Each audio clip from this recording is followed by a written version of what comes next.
I get into a situation, I ain't gonna do the fighting, I ain't gonna be the one, you know what I'm saying, I ain't gonna get locked up. I'm the breadwinner, I got too much to lose.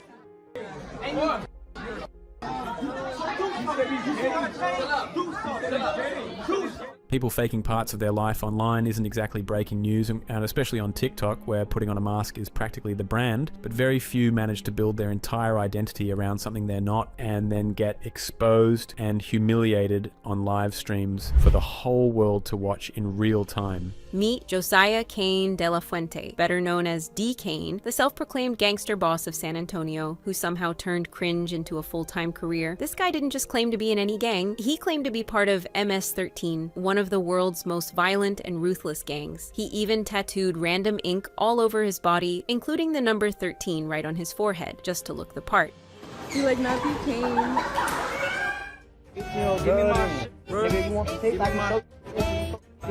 But when real people from that life confronted him, D. Cain folded instantly. All that hard talk vanished the second he was checked by an actual gang member, and he literally called himself a good boy on camera.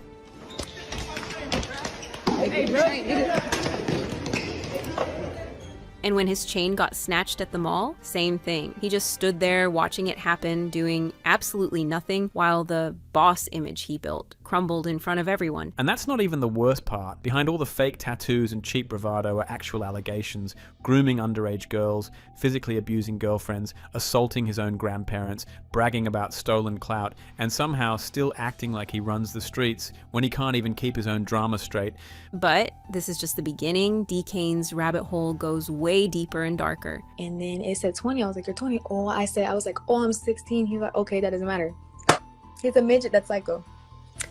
He beats not only on females, he beats on his grandparents, actually, too. His grandma. Oh, look at my charges. 2 of those charges are from his grandma and his grandpa for stabbing them. In spite of having a massive following, there's honestly not much out there about D. Cain's childhood, besides the fact that he was born in the United States in March 2004. But don't let that fool you. The mystery isn't the interesting part here. It's the content he started pumping out in 2023 that truly deserves our attention. When D. Cain jumped onto TikTok, his videos were pretty much the definition of cringe. We're talking classic, peak-level cringe. Just check out this masterpiece. Step in the club, I see your bitch, I'm finna take her, I'm finna take her. Step in. My tip creaming right now, my tip sticky. Tip real sticky and moist. I'm playing with it a little bit.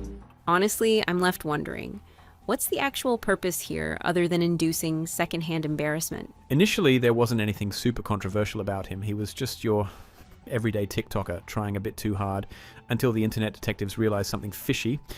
It turns out D. Cain wasn't even original in his cringe. He was directly copying another TikToker named Ricky. And when I say copying, I mean he was literally replicating every single detail, down to the facial expressions. The whole thing was painfully obvious.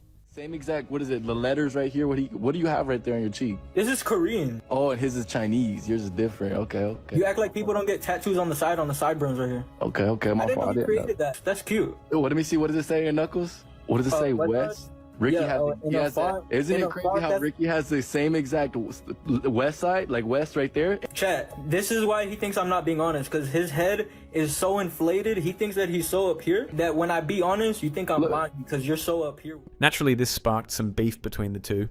They even went as far as daring each other to a fight.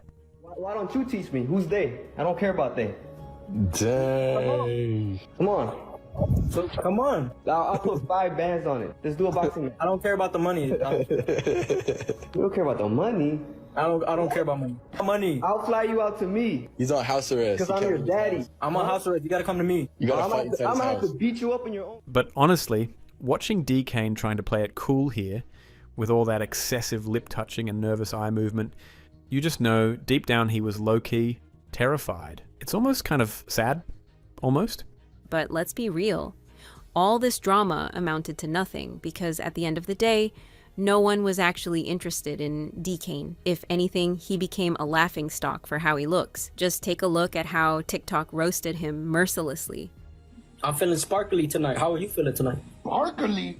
Yo, glittery. Glitter. What you know about that glitter? I don't know nothing about none of that. Oh, I know you don't. You don't be feeling sparkly around. Here's my chains. I don't know about none of that over there. Have a second phone, LeBron. So do I, LeBron. Your phone not cute like me, LeBron. I got glitter in my phone. Glitter, sparkles. What you know about feeling pretty? What you know about feeling yuck? Soon after, he somehow managed to land a collaboration with another notable TikToker named Lalo. And here's where things get interesting, because Lalo's entire shtick seems to be poking endless fun at D. Kane. Literally every stream is just Lalo hysterically laughing at whatever cringeworthy thing D. Kane decides to do next.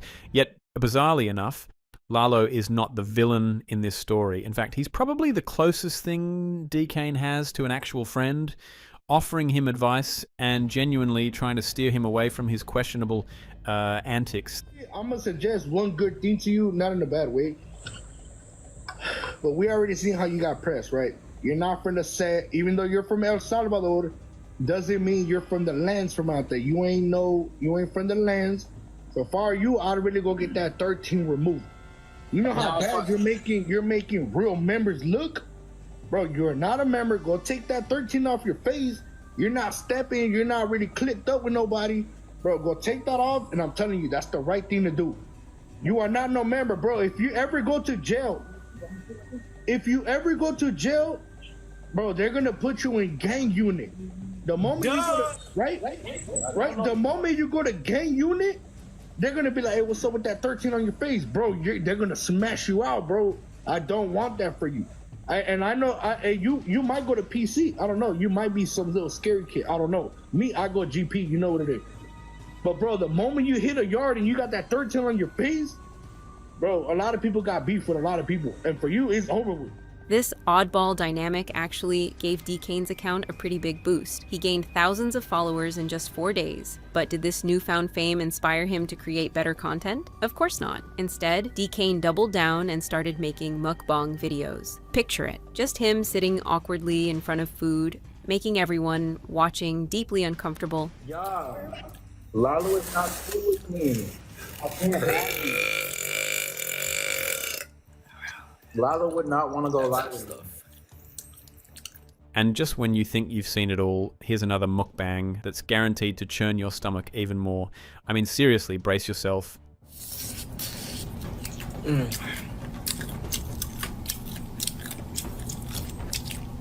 I need all the chicken.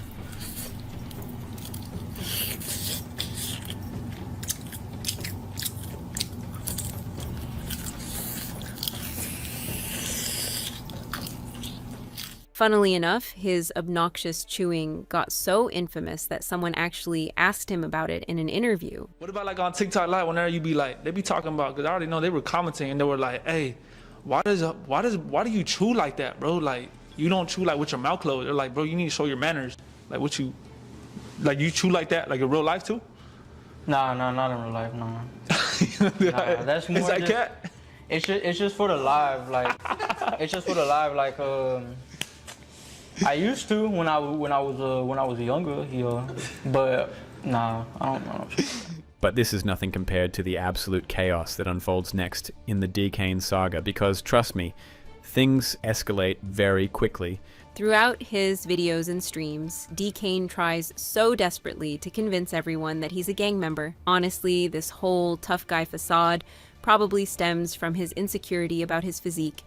Just a wild guess on my end, but come on, it's pretty obvious. Now, whether or not that's exactly the case, here's what is definitely true. This dude is absolutely drowning in absurd claims about his personal life. First off, D. Kane straight up lied about his origin. He proudly claimed he was born in El Salvador and is a Salvadoran gangster.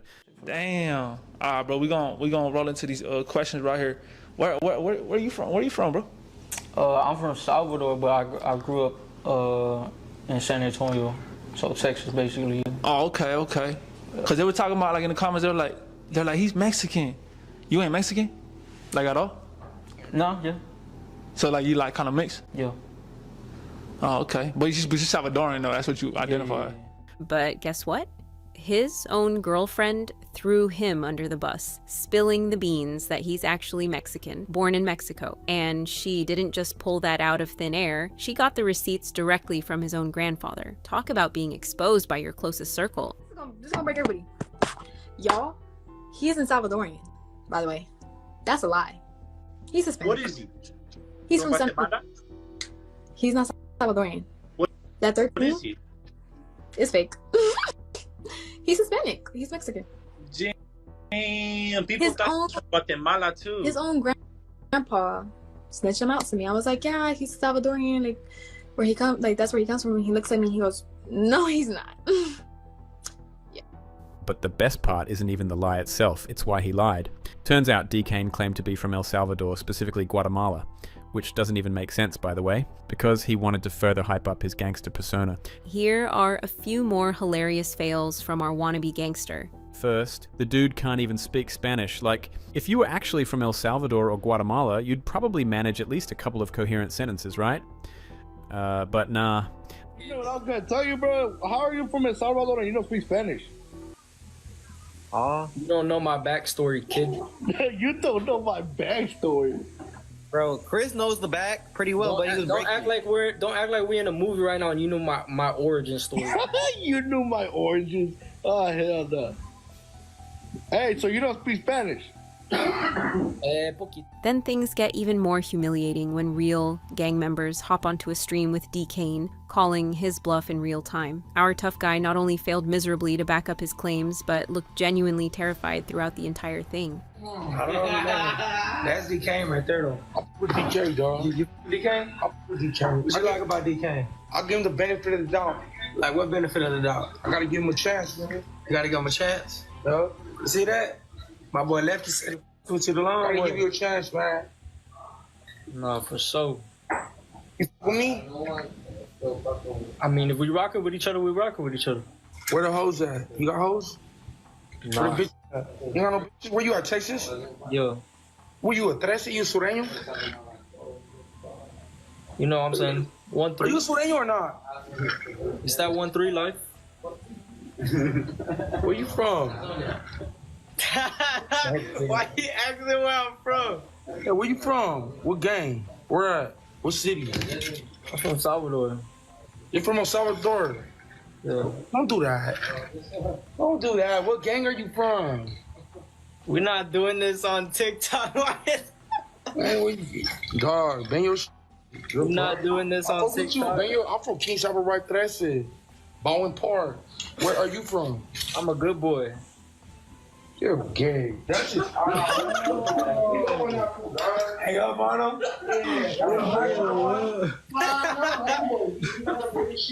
He said you ain't banging your shit, so he kind of feels like, damn. You ain't. He said you ain't banging your shit, so it's like. Hey, I'm trying to get to know you, dog. The first thing I'm gonna do is like, where you from? Where the fuck are you from? Are you down the street or what? I'm not gonna kill you right now. Come on, dog. I could be down the street. Where you at? I'm with you, dog. You viral. You viral. Keep doing your thing. Run it up. Get your money. I'm for all people that are outside getting their money. Get your money, dog. That's it. But where the fuck you from? El Salvador. That narrows it down. Come on. That's actually my people right there, though. Trillo and Guzman, I vouch for them. What's Tom Kylie? He pressing you about where you from, DeCane? Come on. This live stream poked so much mockery on DeCane that Lalo and a bunch of his other collabs made it a point of laughter for weeks. Oh, and about that family history. His grandmother speaks flawless English, which makes absolutely no sense if we're to believe she lived her entire life in El Salvador. Another glaring plot hole in DeCane's ridiculous backstory. Oh, she's sleeping. She's like, why are you bothering me? Yeah. Hey, what are you doing? Lying down. Oh, you were sleeping? Mm-hmm. What happened? Oh, no, I'm just on live. I just wanted to see what you was doing. Oh, you at the house? Yeah, but I'll let you go back to sleep. But all right, I love you. Okay. The most absurd part? This guy boldly claims he's a member of MS-13, one of the most notoriously violent gangs out there. In case you don't know, MS-13 is an international violent gang which is infamous for killing people, drug trafficking, and many other deeply disturbing things. Because members of this gang have been the main reason for the suffering of the El Salvador people, the government actually built the largest mega prison in the entire world, which is designed only for the imprisonment of MS-13 members. So in El Salvador, being an MS-13 is not something you would openly brag about, but D-Kane wasn't going to back off even with all these facts put in front of him. If anything, he doubled down. He went as far as tattooing himself with some cringeworthy ink, including this one right here. Murder right here, that's a murder block, Marbach on the west, where I'm from.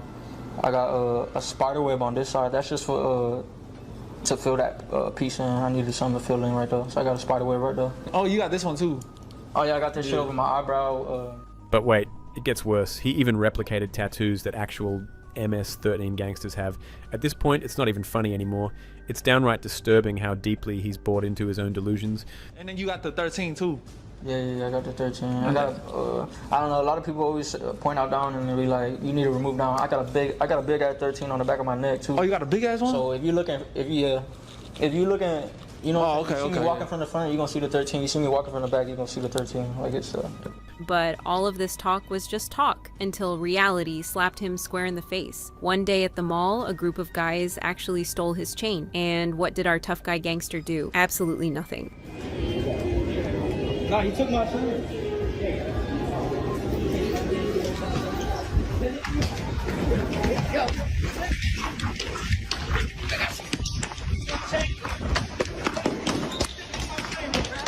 Hey, bro.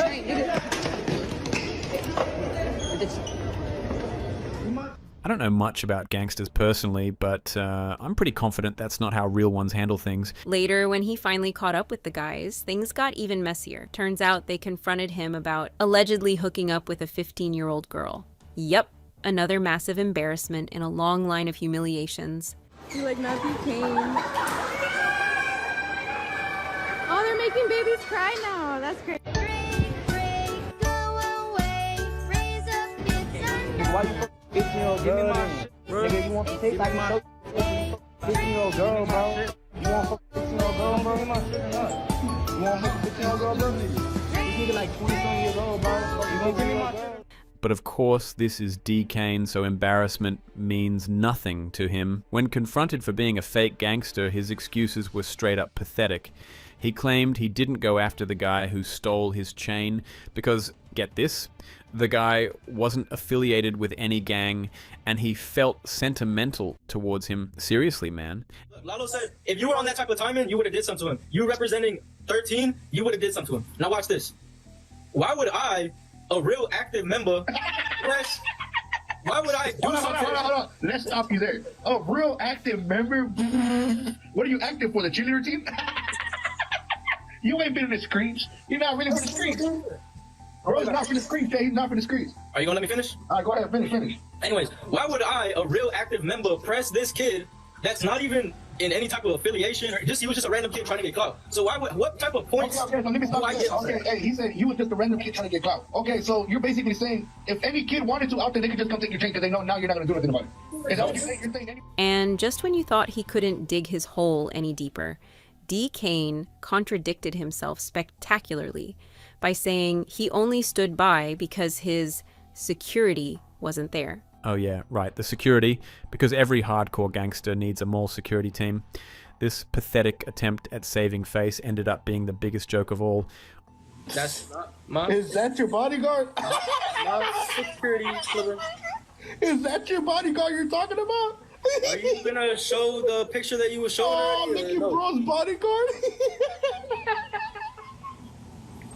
I'm cheesed right now, Liber. But okay. Oh, you're a little confuzzled. Stop trying to talk like me. Hey, bro takes his bodyguard everywhere with him. Look, he looks on point. Honestly, at this rate, D-Kane might as well drop the tough guy act and just fully commit to being the internet's favorite punching bag, because that role fits him way better. And trust me, nobody enjoyed roasting him for it more than Lalo. After the whole mall fiasco, Lalo and a bunch of other TikTokers basically turned D-Kane's gangster moment into a running joke. Every stream, they'd poke fun at how D-Kane just stood there like a lost puppy while his chain got snatched. And what made it even more brutal was that D-Kane just sat there on those streams, trying to look unbothered, but looking genuinely pathetic instead. He'd barely say a word, and when he did open his mouth, whatever came out was so confusing, it only made him look worse. At one point, Lalo even took it up a notch. mockingly claiming to be D-Kane's father on stream. Hey, but I'ma always love you and I love you, son. Huh? When you finna come visit your dad in Idaho, you know, try not to stay too far from me, little bro. You know I love you, son. You know I love your mother. I love everybody. Hey, son, just check up on me a little more. You know your dad's getting old. Nah, I love you though. I see you doing your thing on the internet. I hear a word around town, everybody talking about you. Do your thing, son. Make me rich, like you said you was gonna do one day. I'm just playing, son. Hey, but I love you. Take care of yourself. It's your father. Bye. Nah, you know that hurt you in the heart, because you're never gonna hear that for real.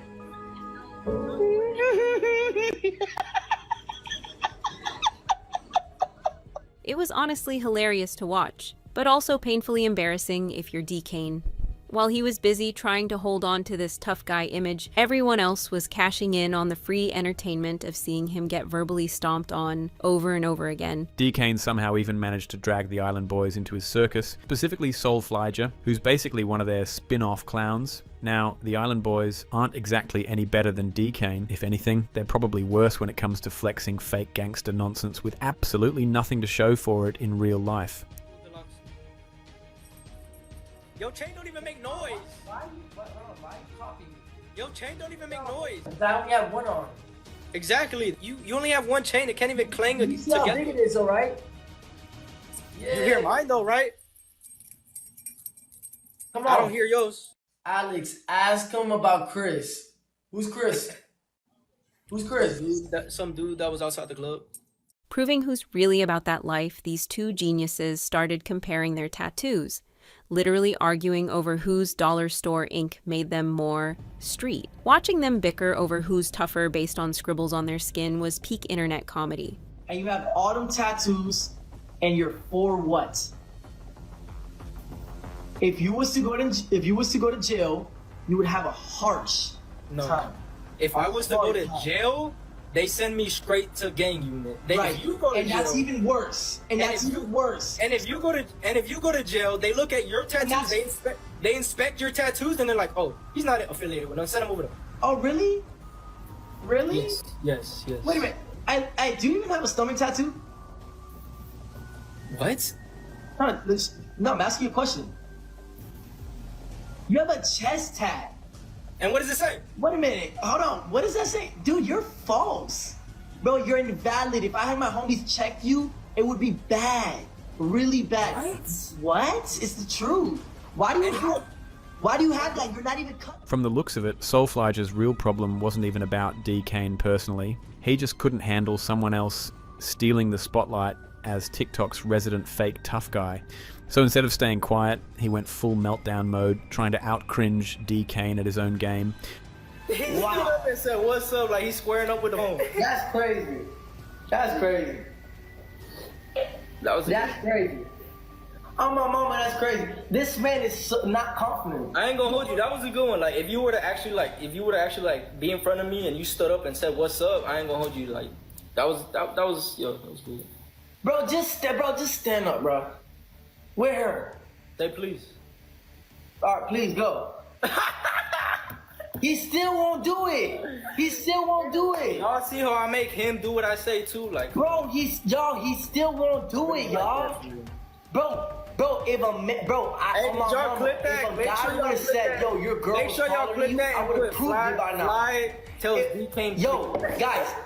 Am I right or wrong? If a guy would have came up to me make sure you tag me in it. Make sure you tag me. Your girl taller than you. I would have been like, man, no, she's not. No, she's not. No, she's not. You know what I'm saying? Aside from being exposed as a fake gangster, D-Kane hadn't been caught doing anything outright criminal at this point, but that didn't last long. Things took a darker turn when evidence started surfacing about his inappropriate interactions with underage girls, the most notable being his ex-girlfriend's interview with a well-known TikToker named Poncho. As we learn later, D-Kane started dating his baby mama when she was 16. 16! And it's not like he didn't know. She told him her age right from the start. Did D-Kane care? Not even a bit. He basically told her, "Doesn't matter, just don't tell anyone." Seriously, what a creep. I literally asked him how old he was, and he was like, "Go look at my famous birthday." So I did, and then it said 20. I was like, "You're 20." Oh, I was like, "Oh, I'm 16." He was like, "Okay, that doesn't matter." long as we don't tell anybody, you're gonna be an adult anyway. So that's what he said. So in other words, he pre-ordered you. Sure. Sure. But if you think that's as low as it gets, buckle up, because it actually gets so much worse. One of the real reasons they broke up wasn't just the illegal age gap. It's because D. Kane was beating her, straight up abusing the mother of his own kid. But the abuse didn't stop with her. D. Kane also has 2 charges for beating up his own grandparents. His grandparents. Who even thinks of doing that? It's like his moral compass never existed. If you don't mind me asking, let's get serious here. If you don't mind me asking, what ended up happening? How do I put it? He's psycho. He's a midget that's psycho. He beats not only on females, he beats on his grandparents actually too. His grandma. The abuelitos? Yeah, those charges, he says, oh, look at my charges. 2 of those charges are from his grandma and his grandpa for stabbing them. Okay? And when people called him out about it live, D. Kane just sat there, stone-faced, didn't deny a thing, no excuse, no fake apology, just nothing, which honestly makes it even clearer he really did it. So that's some situations I do have on my page if you guys don't want to check that out. But aside from that, if you want to deny that, that's fine. What's the whole situation with your grandparents? What about my grandparents? That you hit them with some little bit of a cuchillo. That's cap. My charges are public record. Yeah, but you can easily manipulate them. Are you sure your ex was lying that you didn't hit him with... You can't manipulate charges. They're on the county record. Okay, we'll leave it at that. You're not gonna sit here and lie to the people. That's the one thing you're not gonna do. You'd think that alone would be enough for his baby mama to ditch him forever, but there's an even nastier reason she finally bailed. Turns out D. Kane was cheating on her the entire time with other girls who were even younger. She was 16, and she says the other girls were way younger. So do the math. We're talking possibly 14, maybe 13. It's stomach churning. My last breaking point was I had to go downstairs after begging him to stop talking to girls. 2 little girls younger than me, to stop texting them and asking them for feet pictures. No, I haven't got to that point yet. Hold on. Fellas, I woke up, went downstairs, and he's sleeping on the couch, and he's on the phone with a girl asleep while I'm upstairs sleeping after an argument. So yeah. You were saying that so basically he cheated on you with other quinceañeras? Yeah. Other younger girls? Mm-hmm. Younger than you, basically, allegedly? Like a year or 2. To make matters worse, it turns out one of the girls he cheated with was his baby mama's own stepsister. And when she finally left him, D. Kane did what all fake tough guys do when they get exposed. He jumped on live and bawled his eyes out like we'd all feel sorry for him. Spoiler, nobody did. I just got into a little argument with my baby mama. And she ended up deciding to leave.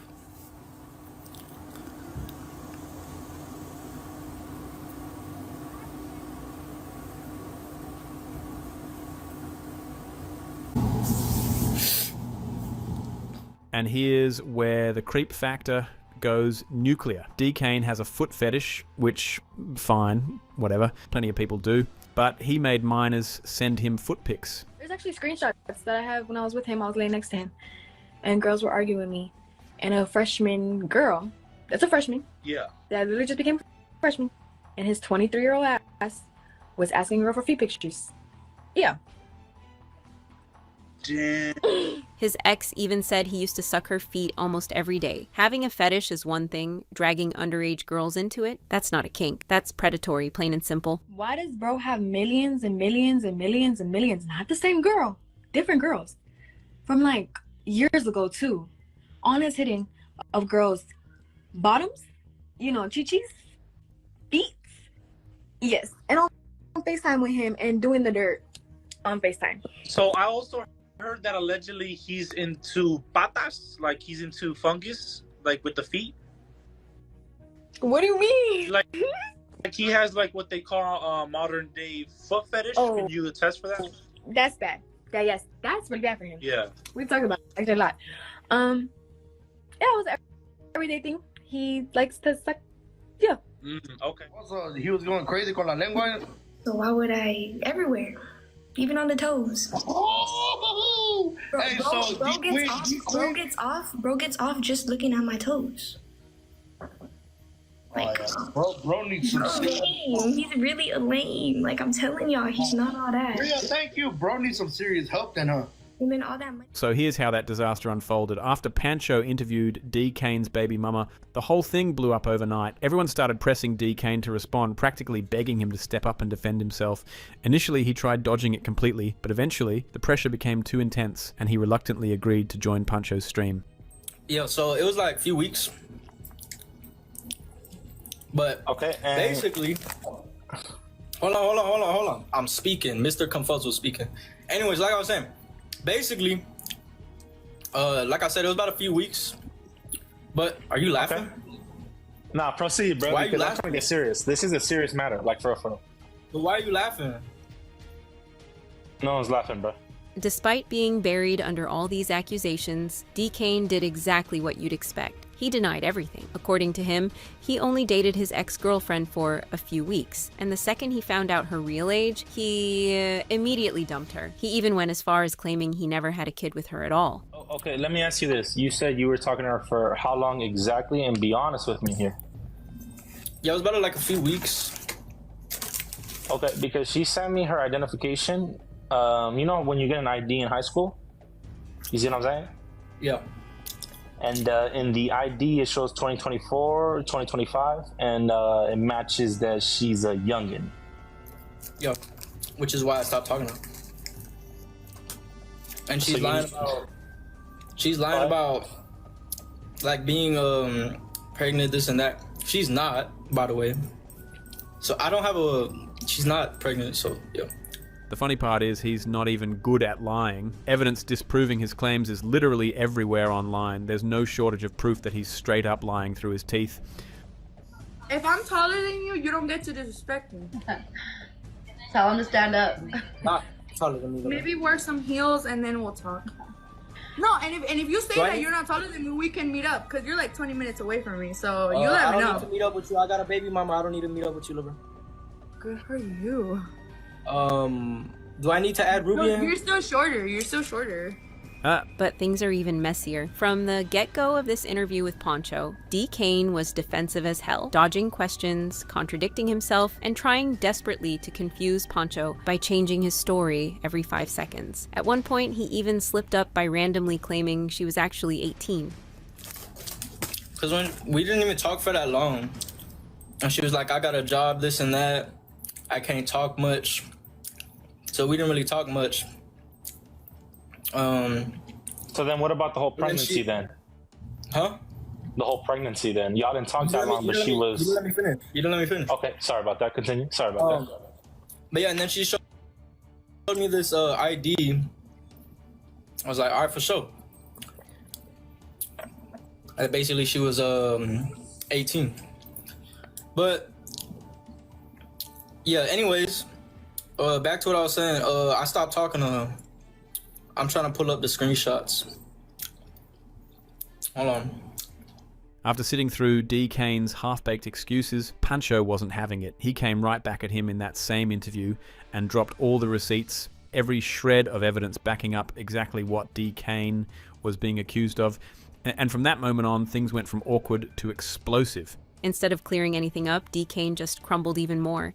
He got super defensive, way worse than before, cutting Pancho off, trying to talk over him, repeating the same lines like a broken record. Next person. Let's continue right here. Next person, right? You calling this girl right here a wifey, right? She's 51 backwards. Oh, hold on. We'll go to Exhibit C. Wait, go back to it. Go back to it. Go back to it. Right here. Go back to it. Exhibit C. Go back to it. The white toe's doing it for me. Yeah, where does she say her age in that? Where does she say her age? 61 backwards. Where does she say her age? Where does she say her age? Why are you asking a girl for Where does she say her age? Listen, little bro. I'm answering. And go back to the other screenshot too. Go back to the other one. Go back to the other one. Why are you asking this girl for? Go back to the other one. You don't even know her age. Go back to the other one. Hold on, Exhibit D. Go back to the other one. That's your contact. Go back to the other two. All right, I'm 17. You said you're 17, bro. What does this prove? You lied to a girl saying you're 71 backwards, lil' bro. When did I lie? Where's the date in this? When did I lie? That was a year ago, lil' bro. It matches your number. That was a year ago? Where does it say the date? I have the dates. So, where's it at? It's posted on my videos. Check out my recent videos, lil' bro. It's not, because you would put it right here. It's on my recent video. I can't post a whole screen recording of it. Here. It goes to your Instagram. It goes to your number. Everything. You know what I'm saying? Now, pull up the other two that you just showed, though. So here's the thing. Here's the thing, man. And I'm going to be honest with you. You can't win with people like you because you're just going to keep arguing back and forth. And this only made him look more guilty. The more Pancho hit him with real proof, the more D-Kane panicked. It was like watching someone dig their own grave on live stream. Every time Pancho dropped another fact, D-Kane's only move was to double down on the same tired denials or change his story again. But if you think D-Kane's chaos stops at just his ex, think again. Because in that same interview, Pancho hit him with another rumor that D-Kane was abusing his current girlfriend, Viv. Of course, D-Kane pulled the same old routine. I've never laid a finger on her. And to make himself look squeaky clean, he even had Viv jump on stream to back him up. She sat there defending him, telling everyone it was all good, nothing to see here. So Birdie told me you got body slammed at an Airbnb. No, let me finish. Birdie told me you got body slammed at an Airbnb, and you guys kicked everybody out. Is that true or false? Wait, hold on. Wait. We kicked everybody out? Yeah, you body slammed her. You hit her with the Batista bomb, and then you kicked everybody out. Is that true or false? How did we kick everybody out if it wasn't our B&B? Okay, you don't even know what you're talking about. No, I do know what I'm talking about. Because how did we kick people out of not even our own B&B? We didn't own it. I'm just telling you what a Birdie told me. And I'm telling you, it's cap. And I'm telling you, he didn't body slam me. He didn't. Everybody thought he did, but he didn't because I fell. He did not body slam me. I wouldn't be with someone who's gonna hurt. And I picked her So let up. me stop you. Let me stop you there. This is how I know you're lying. Everybody thought that we fell. Who's everybody? And when did this even come out? Because You this don't is need the to first know time. who's everybody. I'm saying you asked the question. She's telling you no. I'm telling you no. Yeah, because my friends have been asking me. You're not gonna try. I know what you're trying to do. You're gonna try to drag it and. No. Let me tell you something. You just said everybody thought that I fell.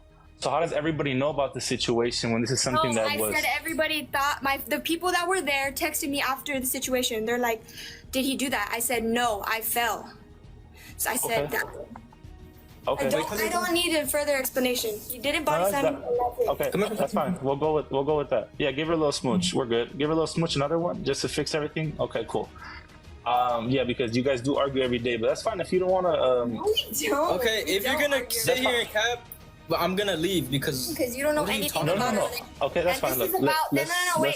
This is about his baby mama, so leave me out of this. All right? Cool. Okay. Yeah, that's fine. That's fine. Fake ass baby mama, whatever you want to call her. The clout chaser. And for a second, people actually believed it, until Viv flipped the script. A few weeks later, Viv herself went live with Pancho and aired out what was really happening behind D-Kane's oh-so-perfect relationship. And it was way darker than anyone expected. So here's what really went down. It was Viv's birthday and she caught D-Kane texting other girls behind her back. She asked him to hand over his phone. He refused, so she got fed up and decided she was done. She tried to leave the house right then and there. But the next day, D-Kane tried to smooth things over with a classic move. He bought her a ring and shoved it on her finger in front of her whole family, you know, to look like the sweet, devoted boyfriend. And for a moment, things actually looked calm, but not for long. Turns out D-Kane couldn't stay loyal for 5 seconds. He kept hitting the clubs alone, doing who knows what, and Viv finally called him out. Naturally, D-Kane being D-Kane, it turned into a screaming match. Viv decided she'd had enough and packed up to leave, and that's when things got ugly. Not only did D-Kane demand she return every single thing he'd ever gifted her, but he also tried to force her to give back the ring he'd so dramatically slipped on her finger in front of her family. Viv refused. She was furious, and rightfully so. That made D-Kane snap even more, to the point where he physically blocked her from leaving the house. So yes, I look embarrassing and I have to sit on a windowsill because he's not letting me leave and his godparents aren't here. You tell them how you just laid your hands on me right there. I did. Show me the bruises. My fucking back is on. But if you had bruises, wouldn't you want to show them? If you had bruises, wouldn't you want to show them to the camera? Because your legs look fine. I wanted you to do it the right way and call the cops. Your legs look fine. You didn't grab my legs, but you grabbed me by my arm. Oh, so if you had bruises, wouldn't you want to show them to the camera? I would, but I'm not taking off my jacket because I have a bra on. I have a bra on. Oh, yeah, for sure. Yeah.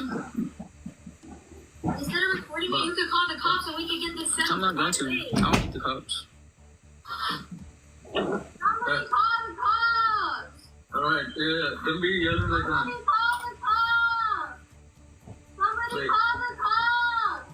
Somebody call the cops! Hey, alright. Dude, bro. An hour went by with Viv trying to get out and Decane refusing to move. It got so bad that the cops had to show up just to get her out of there safely and back to her family's house. And just when you think this walking red flag couldn't get any creepier, there's this 13-year-old TikToker named Esley. So Esley somehow ends up doing collabs with Decane on stream, and naturally it raised a lot of eyebrows. No, I'm confuzzled.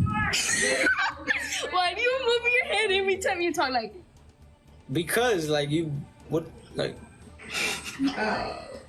I'm a little perplexed on the facility. I'm confused. I'm cheesed. I am cheesed right now, bro. Why do you say everything, little bro? I can't. Just go like, just yeah.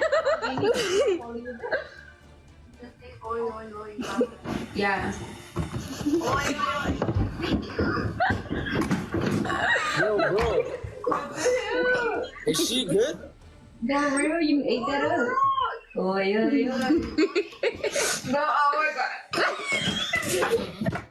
People immediately clocked how weird the vibe was. This kid was laughing at everything Decane said, acting all giggly, and the whole dynamic felt off. The way they interacted just didn't sit right with anyone who's been paying attention to Decane's history with underage girls. And honestly, it's not hard to see why people got mad. Now, to be fair, as far as we know, nothing actually happened between Decane and Esley. There's no evidence of anything illegal, but just the fact that a grown man with this shady track record is cozying up on streams with a 13-year-old was enough to make the internet lose it. Some folks took it way too far and started hating on Esley herself, which, let's be real, is overkill. She's a literal kid. If anyone deserves the backlash, it's Decane for even putting himself in that position in the first place. But the damage was done. This collab just threw gasoline on an already raging fire and made even more people see Decane for what he really is. A grown man who just can't stay away from underage girls. Decane somehow managed to land himself in yet another controversy. And this time, it's so reckless it's almost unbelievable. For context, Decane's always tried to push this delusional image that he's the boss of San Antonio, like he runs the whole city or something. In reality, he's just a clown with a phone and zero self-awareness. But things turned from embarrassing to straight up criminal when he decided to team up with another TikTok train wreck named Ashley Trevino. I'm feeling sparkly tonight. How are you feeling tonight? Sparkly? Yo, glittery. Glitter. What you know about that glitter? I don't know nothing about none of that. Ashley isn't exactly a mystery to the internet. She's notorious for her chaos, her claim to fame, dating 30 inmates in under 5 years, which earned her the not-so-glamorous nickname, the Inmate Hopper. So naturally, putting Ashley and Decane in the same room was basically asking for trouble, and they delivered. Together with a bunch of their equally messy friends, they started parading around claiming they ran San Antonio. But talking big wasn't enough. They had to go further and prove how boss-like they were by causing an actual public disturbance. One of their brilliant moves, showing up at a restaurant in a mall, acting out, disrupting everyone, and flaunting a firearm, completely illegally. On top of that, they were caught with snow, you know exactly what that means, and other illegal stuff they had no business carrying around in broad daylight. Ashley Trevino admits to Decane taking the blame for her charges the night that he was arrested. Let's take a look at this clip. And that's why they never arrested me, because he said it was his bag. That bag had snow and all the in it. Hell no. The guy took the blame for my bag. Yep. The guy that she was referencing to is Decane, and if he is convicted of all charges, he could face up to life in prison. In a recent phone call that D-Kane made from jail, he was pleading the community for help and if anyone can pay his $40,000 bond. He even asked for a bond reduction where he got denied, and they even raised his bond amount close to $1 million. Now, some fans are saying that D-Kane could be released and acquitted of some charges after Ashley Trevino admitted on live that some of the stuff belonged to her. But let us know your thoughts down below. This for the Fools, keep you up to date with all the latest rap and news. And guess who got caught holding the bag? D-Kane. Of course he did. That bag, the one packed with the firearm and snow, ended up being the reason he got hauled off to jail, along with a few of his clueless crew. Well, everyone except Ashley, of course. Turns out the bag was actually hers, but Ali. But instead of facing the consequences, she pulled a shady deal. She promised to bail D-Kane out if he agreed to take the fall for her. And like the genius he is, he did it. But Ashley didn't stop there. When people came for her online, she doubled down and went live to blame her other friends for not catching the case for her too. She even cut them off publicly, acting like they betrayed her by not risking 10 plus years in prison to protect her mess. Talk about loyalty, right? I did ask like Bree and Violet. I was like, if y'all take the blame for my bag, will y'all please, I'll bail y'all out. They were like, no, I got custody battles going on. No, I got custody battles going on. I said, well, I have an open CPS case on me. And I was like, if I go to jail, like I can literally lose my kids. Yeah. And they're like, well, I have a custody battle going on, but look at them now. And that's how I knew they were not true friends. And ever since that day is whenever I said I'm cutting ties with them. Yeah. Because I asked them to do me one favor and they didn't do it. Meanwhile, D-Kane sat in jail for months, and because he already had other cases hanging over his head, his bond shot up to nearly $1 million, which meant he needed to cough up at least 10% in cash. For a self-proclaimed boss, he suddenly didn't have the cash to play the part. But wait, it gets even more pathetic. Later on, Ashley herself spilled more dirt, bragging that D-Kane actually did have his own bag full of illegal stuff, separate from hers. And get this, it was his then girlfriend who tried to take the blame for his bag too, but that desperate stunt flopped and D-Kane ended up rotting in a cell anyway. But D-Kane had their own bag and they had their own pew-pew in their bag. And his girlfriend took the blame for that bag. And then when she was going to get arrested, she turned around and told D-Kane, just tell him it's yours, I can't go to jail. And I said, look, we'll get you out, just go. And D-Kane was like, he didn't say nothing. He goes, just go and I'll take you out. And so that's when she went. And then the cop comes back and she's like, who's Josiah? And we were like, I don't know. And she goes, don't act dumb. And when he finally got out, did he lay low? Of course not. He jumped right back into controversy, this time dragging Texas Buzz, another TikToker, into his circus. What started as a regular sit-down turned into another cringe flex. Mid-interview, D-Kane decided he needed Texas Buzz's chain. I told him it was Empire Jewelers, and he was like, yeah, I ain't gonna lie, I'm gonna need that. And I was like, I straight up, like, I didn't even know what I heard, because I would never think he was gonna hit me with that, because he was praying, like, we were friendly the whole time. He was playing friendly, like, we were cool, we ate, we chilled, we talked. So that's the last thing I thought. He was gonna hit me with. So I was like, what? Like I said, what? Like totally, like I really didn't even hear what you said. What? Like what? And that's when I see he's already walking up to me. And I'm like, bro, like we're not even done with the interview for him to actually be getting up. Like, oh shit, is he serious? And like I'm chilling, slouching in the thing with the microphone, like on my end, on the back of the camera. And that's when I just hear all his homies surrounding me, bro. All his homies surrounded me, basically held my hands behind my back. D-Kane just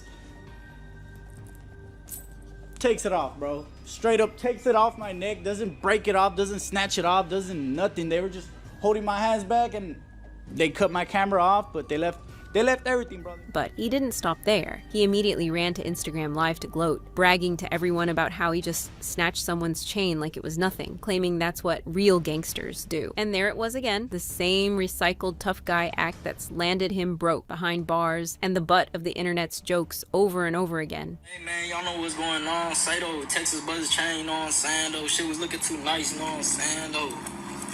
Had to do what it do. What the fuck poppin'? Texas Buzz, nigga, Texas Buzz, nigga. And if all that chaos wasn't enough, there's another layer of drama that really shows what kind of circus D. Kane's life is. See, all those collabs with Lalo, they were never just harmless jokes. Behind all the mockery and the fake tough guy banter, D. Kane was busy plotting his own petty revenge, and he did it in the messiest way possible. While Lalo was still dating his girlfriend, a TikToker named Cash Out, he'd often pull D. Kane into their live streams, probably never imagining that was the worst idea he could have had, because the second Lalo stepped away and left D. Kane and Cash Out alone on stream, they'd flip the vibe, getting flirty, throwing each other looks. I mean, I said, would you, so... Going to. It's a yes or no question. Going to. So yes. 100 times. You want to have 100 kids with me? As many as you want. Lalo caught on quick and called Cash out for it, but she straight up denied it to his face, swore D. Kane was just some random nothing going on. Meanwhile, the next day she'd turn right around and tell D. Kane something completely different. What's up with you? Like, you emo now, like, or what? Like, I see you're into little Edgars now, like, you and D. Kane got something going on. No, I'm just for you. And the worst part? D. Kane already had a girlfriend at the time, Stella, who was suspicious about this little, friendship too. D. Kane just doubled down on the lie, telling Stella and everyone watching that Cash Out was like a sister to him, right? Sister, right? Oh, your sister. I'm just saying, like... Stella, don't do that. Girl, you know I'm a crash out for my man. Oh, you know that. I'm a crash out without the man. I'm a crash out with the man and without the man and between the man and for the man. I'm not scared of you. Of course, that sister story didn't last long. D. Kane and Cash Out ended up announcing they were together for real, like they hadn't just humiliated Lalo publicly. Lalo was furious, but the whole thing backfired anyway because karma came knocking fast. Before the dust even settled, Lalo went right back at D. Kane and told him Cash Out had been creeping on him too, trying to get sexual with Lalo while she was already with D. Kane. What? Why, you were drunk? Should I unblock you? Should I unblock you? Oh, so you want me to post this so your little boyfriend can see? I'm about to bug up on the live. Yeah, you better buzz up, yeah. So D. Kane's big revenge for all the roasting, he played himself, ended up with a girl who was ready to trade him out just as fast. Just more proof that in D. Kane's world, no matter how tough he talks, he always ends up the punchline. In the end, all the tattoos and fake threats mean nothing when the facts speak for themselves. D. Kane built his entire image on lies, claiming a gang life he never lived, pretending to run streets he's never controlled. But behind the stories are real things that can't be covered up: grooming underage girls, beating the mother of his child, assaulting his own grandparents, dragging minors into his chaos, and still pretending he's untouchable. He wanted fear and respect. What he got instead was proof that he's nothing but another fraud whose own actions buried him. The lies might fade, but the record stays. And no matter what excuse he tries next, this is who D. Kane really is, and there's no running from it now. Chippy dinner with Ryan. Chippy dinner with Ryan. When I say rhythm, it's a dancer. Have a woman's lingerie set. TikTok shop with Ryan. We have a women's lingerie set. Woo! 500k! Thank you guys. Yeah. Absent. Yeah. Thank you so much, you absolute legends. Happy?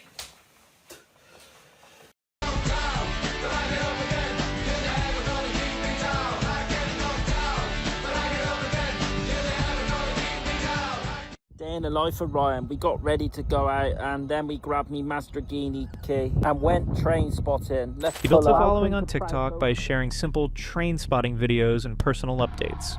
The man seemed harmless, maybe even charming in a slightly awkward manner. But last year his channel took a darker turn. TikTok shop with Ryan. We have a body massager. His name got dragged into one scandal after another, from leaked audio, disturbing allegations, and non-stop online backlash. Everything seemed to be going against Ryan Windridge. What?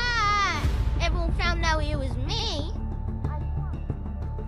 The final nail in the coffin was when rumors accused him of something truly monstrous. Mom, Like I'm the only one that needed to know. This is how a man who filmed trains ended up at the center of one of TikTok's ugliest controversies.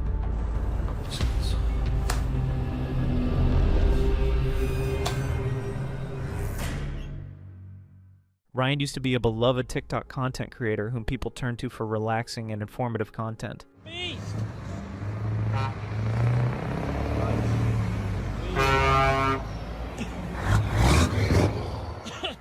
No one ever contested that Ryan didn't know what he was doing when he started blowing up on TikTok. Yet he never showed his true self in his early videos. But that's the thing, TikTok and platforms like it give people something to hide behind. Their real faces come out when they start getting exposed. And Ryan was about to shock everyone. Now, everyone knew Ryan's interest in vehicles, but he also seemed to be interested in something more sick: young girls. I have been put against me. I have reported that incident to the police, who are taking my phone to recover the chat logs to prove my innocence. I was chatting to a woman who told me she was 19. It's only afterwards she recorded our conversation and plastered it all over social media. And yeah, that she's saying that she was underage and 15 and not 19. It started off as a hunch, but once the internet had its suspicions, they never looked at him the same way again. The shift became public when posts appeared on Reddit and TikTok with more direct accusations. One thread was blunt. He's 34 and lives with his mom. He's got a weird obsession with very young women, and has had several women accuse him of inappropriate behavior. It wasn't just a vague insult. It was backed with multiple accusations from different people. And this is a screenshot here of her cousin telling her that Ryan Windridge just tried to slide into her DMs.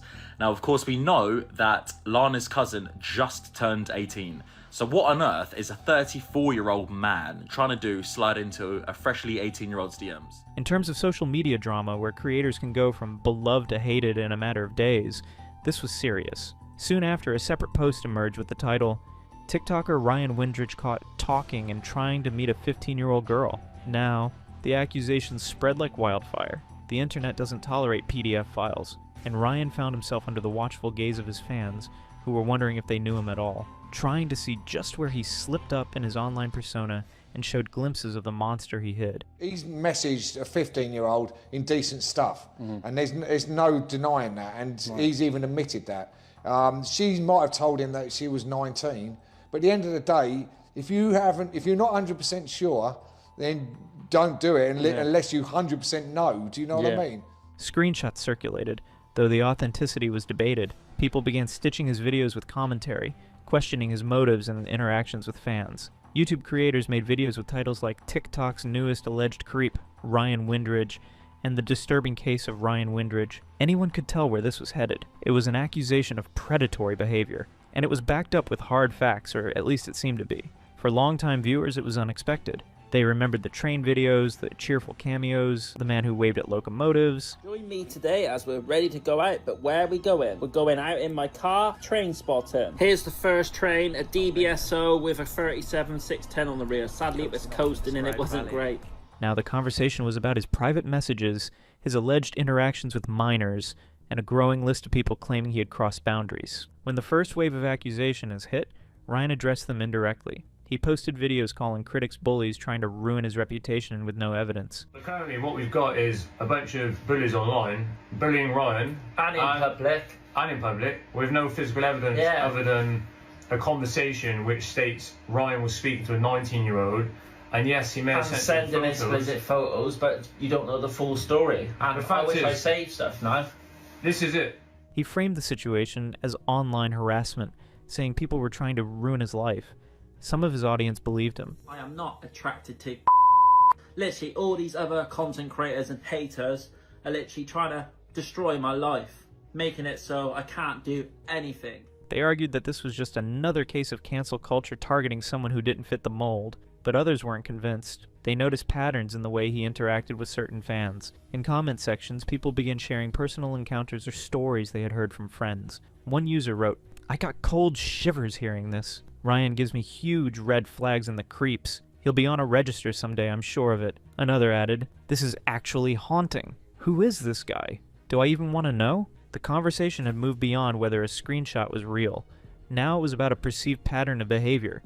People even began to mock him on TikTok. So I've taken a break from messaging 15-year-olds and we've made some southern fried salt and pepper chicken with cheese and gravy. Let's get straight into it.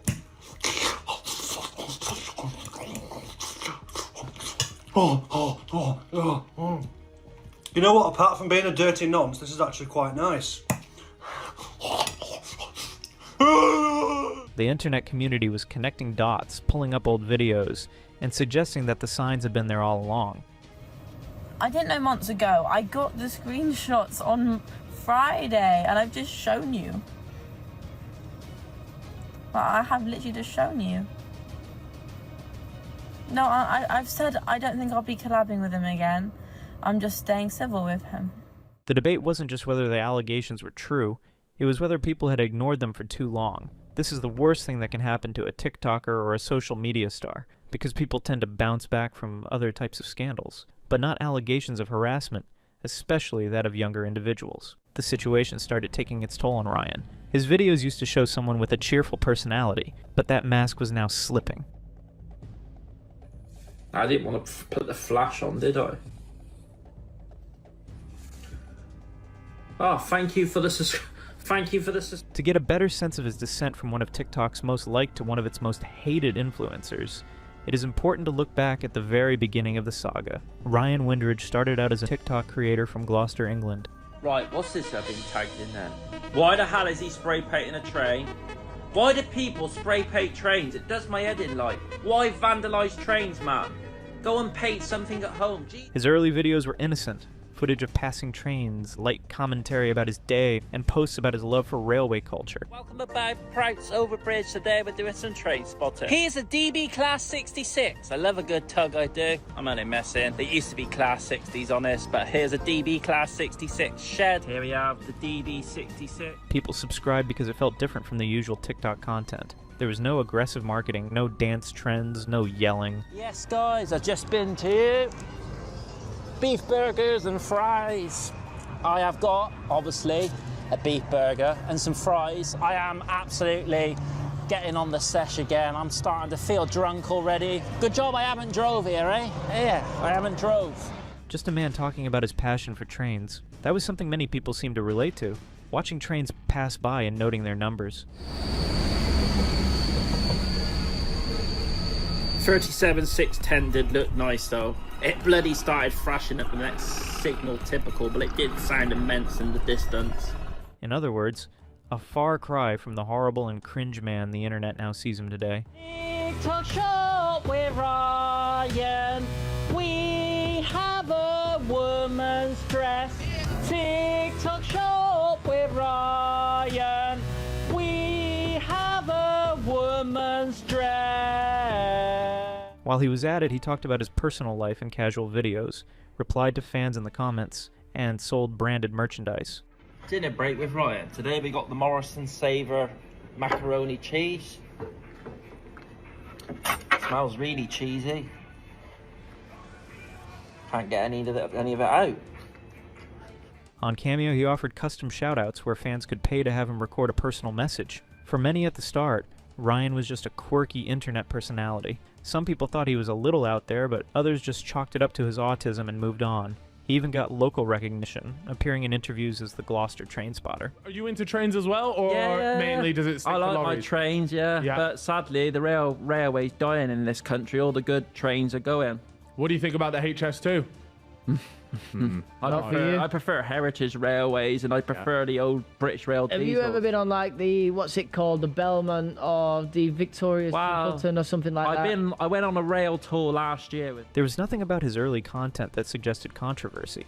His videos had an almost naive quality. He didn't seem to be angling for fame in the typical influencer way. And for a while, everyone genuinely liked Ryan and his content. People followed him for wholesome entertainment that was refreshing and family-friendly. In turn, he leaned into the image. He wanted to be seen as someone protecting the UK's heritage of trains and bringing it to a larger audience. He actively worked to raise awareness of historic locomotives and railway traditions through TikTok. His clips were shared in social media groups and among train enthusiasts, bringing him steady growth. Got my train ticket, let's go through the barriers. We have a GWR Class 158 767, baby, to Bristol. 158s are my favourite DMU. Got myself a lovely table seating spot, lovely jubbly. If you think about it, Ryan did so well for himself because he really did know his trains. He was hardly ever wrong about what he spotted, and no one ever dared correct him in the comments. He became the TikTok authority on trains. Beast 37240 in its Transvaal livery was on the rear. I've started this 37 at Nottingham, Eastcroft before. I then had to rush to the other end to film it leaving. But then, as more people looked him up, the perception began to shift. It didn't happen because of one viral post or sudden mistake. It started with murmurs on social media, comments hinting at behavior that didn't match his online persona. Stop messaging young girls. I don't message young girls.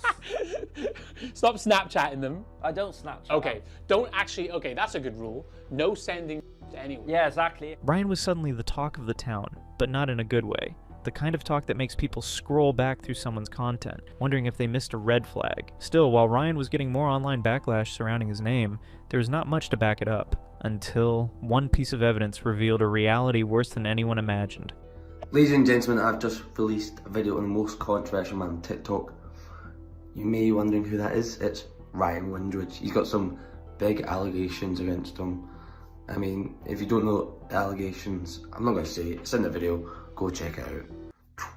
The issue escalated when a voice note, allegedly from Ryan, was leaked online. The content wasn't shared in full publicly, but descriptions of it spread quickly. One Reddit thread summarized it. "I'm sorry, but how hasn't Ryan Windridge been punished of him acting inappropriate towards people?" And today there was a leaked audio of him making inappropriate noises. Other posts urged action. Callum needs to investigate Ryan Windridge. Seriously. Call needs to investigate that nonce. The public was now calling for accountability, sometimes tagging creators who specialize in confronting alleged predators. This second one is a email from Badoo. Ryan was emailing the dating site, which he's obviously been banned from. And have a look at this. Unfortunately, the account has now been closed, as stated in my email earlier. Any account you create will also not be accepted. I'm sorry you feel this way, but here at Badoo, we have to look after all our customers to make them feel safe and enjoy being on site.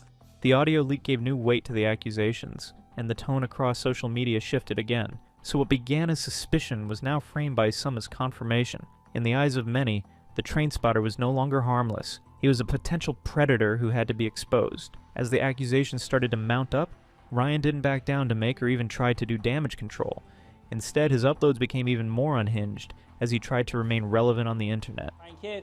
Yes, guys, we've been on the TikTok shop today and got not only one pair of shorts, got 2 pair of shorts, 3 pair of shorts, 4 pair of shorts, 5 pair of men's shorts for swimming, for the summer. In 2025, Ryan's content started taking a turn for the worse. Soon after the voice note was released, his content became focused on wearing women's clothes for TikTok. We have a women's lingerie sesh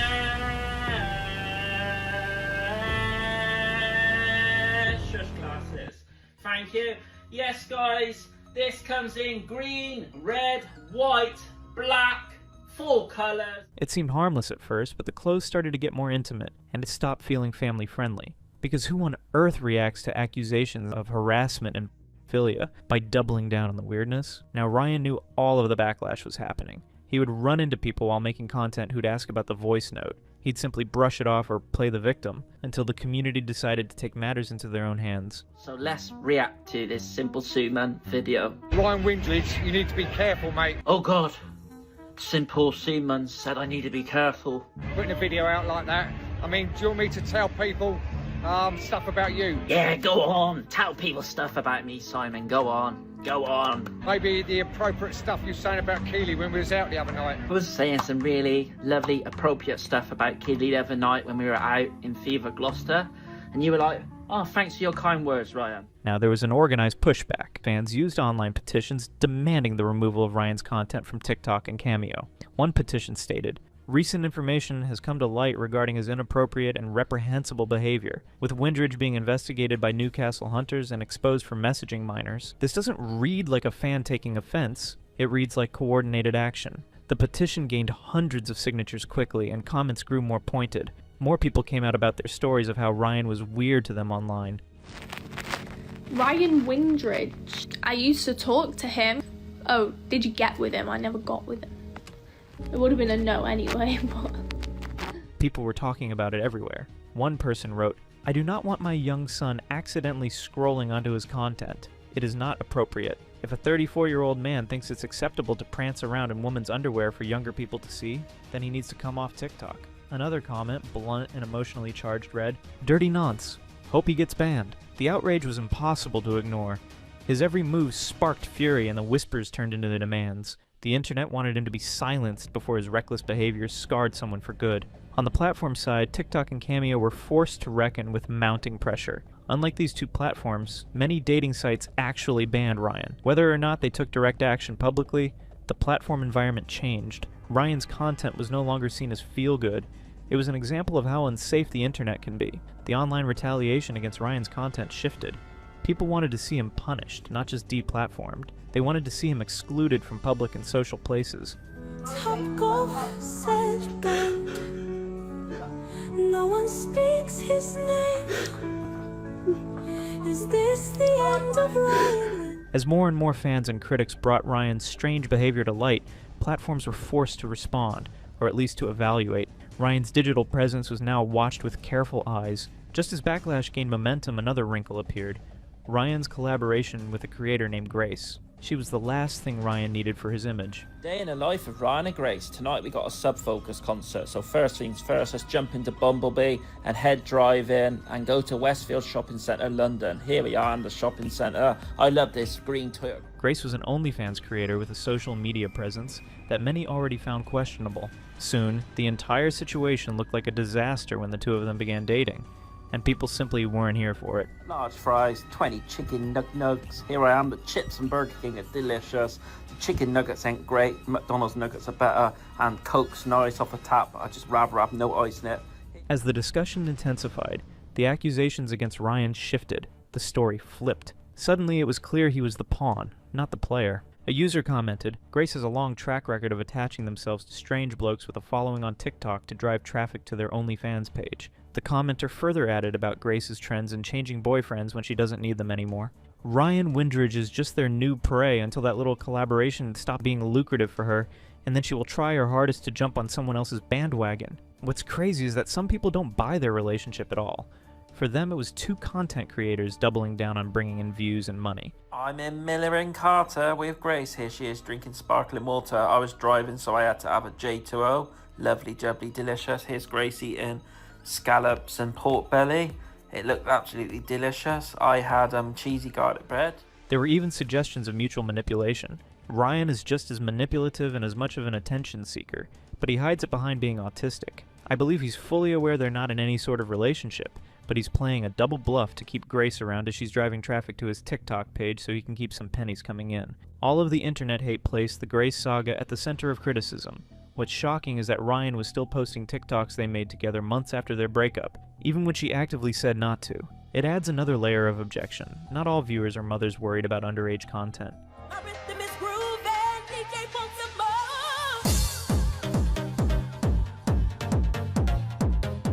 Some are creators and content-savvy peers, accusing him of using collaborations to poach views. Ryan's behavior by now became part of a broader conversation about manipulation, misleading content partnerships, and intentional provocation.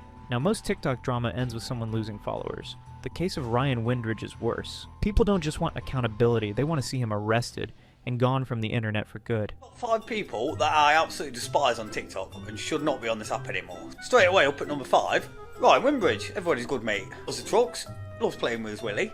He should not be anywhere near this app. He should not have access to just anything. Needs to get rid. So he's at number 5. Every day we wake up to news of women and children exposed to harassment and assault. No one wants to give Ryan the opportunity to cause the same damage. Users have started asking questions like, has anyone tried to report him to the police because this man should not be walking free? Any more evidence could put him behind bars. The community demand now is about possible criminal action. Another person offered, honestly not sure if he has been talked to by the police. People have taken it upon themselves to run into Ryan when he's recording and confront him about his behavior. Yes, Windridge. Yo, come on, bro. I'm good, yeah. Yeah, cushy, bro. Let's go. Hey, you used to message my cousin. Yeah, she's 60. Are they aggressive most of the time? Yes. But then again, no one appreciates a potential creep being on the loose. For viewers, this is the turning point. They realize this is bigger than TikTok drama. It could be a real-life scandal with consequences. Ryan could ruin someone's life unless they stop him first. Yet the most surprising element of all of this is the way Ryan seems to handle the hate. Ever since the online criticism and hate have been getting traction, Ryan's response has become more defensive and urgent. Do a Jay Slater, do a Liam Payne. Like, it's not nice. It's not nice.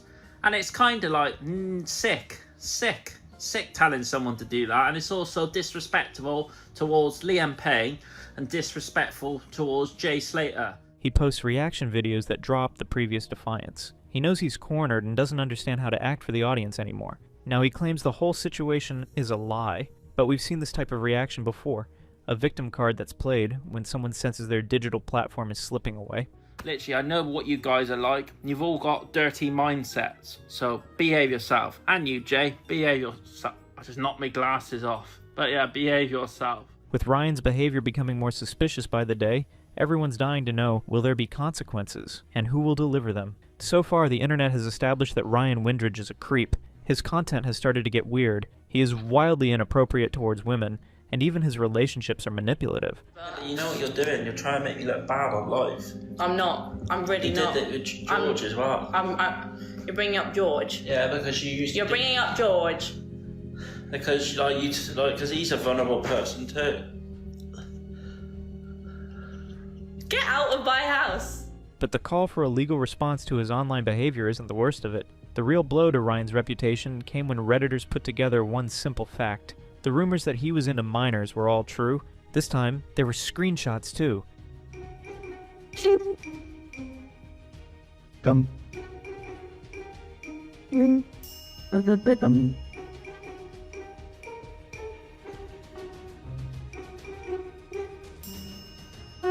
It was brought to light when a few Redditors pointed out, wasn't Ryan caught talking inappropriately to a 14-year-old?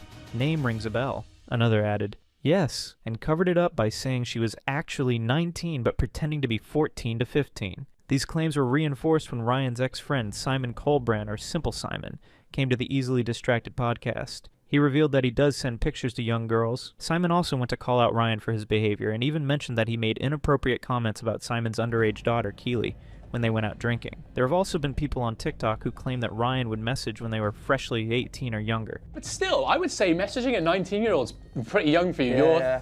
You're 33? Yeah, but I'm seeing. But David Tennant sees someone who's 12 years younger than him, and he don't know if you know who David Tennant is. I do know David Tennant. He's seeing someone who's 12 years younger than me, and I'm hanging out with Grace, and she's 12 years younger than me.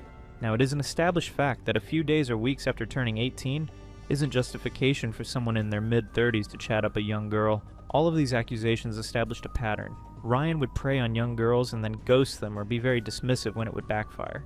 He's come on podcasts of his own to make inappropriate comments like, "What man doesn't like a young girl?"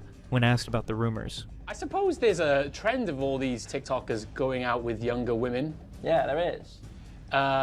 What man doesn't like a younger woman? And what woman? And a lot of women like an older man. You gotta be careful what you say, Ryan. Come on. I know, but you're saying. Yeah, but they gotta be over 18, of course. Oh, okay. Over 18. You gotta be careful what you say. But like, I won't go any lower. People are gonna clip this. You know what I'm saying? I know. Okay, but plus his own TikToks in response to the criticism or hate don't exactly help his case. He acted like he didn't care and doubled down on bullying the people accusing him. When the Reddit community dug into old videos, some users claimed they had revisited content that in hindsight felt unsettling. Others scoured Ryan's comments to fans, his arguments, and his timeline posts for more signs. Content creators compiled annotated montages, alibis unraveled, and forums lit up, because every detail of his social media life was suddenly up for analysis. I painted Nick, that was my first point. Yeah. It's crazy being able to build all these followers back up after I lost 600k in 2022. Yeah. You had 600k in? Yeah, in 2022. Oh, wow. I got banned. Mm. And I tried everything to get it back. And that must have been hard losing it that account. I was literally at Morrison's on a late shit. I started getting angry in the canteen. All that effort building it up, and then I had to rebuild it all back up. I think that's why I'm quite a strong person now. Wow, I'm strong, but I'm weak. I'm weak, but I'm strong. You gotta be like, you gotta be strong. You gotta keep pushing. You can't let, if you quit, the haters win. Never let the haters win, and that's to anyone else who does videos. In the face of these allegations, there was external pressure on the rest of the community to do something. But who could really put an end to Ryan and people like him? Even if he is reprimanded, if his victims end up being over 18, he hasn't technically done anything illegal. But if I knew she was 15, I wouldn't talk to her. Okay. But she told you she was 19? Yeah, and then she literally resent the pictures that I sent ages ago and put 15 to make me look like I can't say the word. Yeah. I would lose. It makes me angry, like when anyone brings it up. I'm sorry for bringing it up, I guess, but it's kind of. It's got to be said though. Like, there's a lot of nasty people on there that like to like. Plus, the laws in the UK are different. Not everything warrants an arrest there. With fears reaching legal territory and sustained public pressure, the platforms have started to take action. There's no official statement from any side, but changes are visible. Lowered reach on his uploads, limited trending recommendations, and slowed algorithmic boosts. Even then, the comment sections for his content get hostile.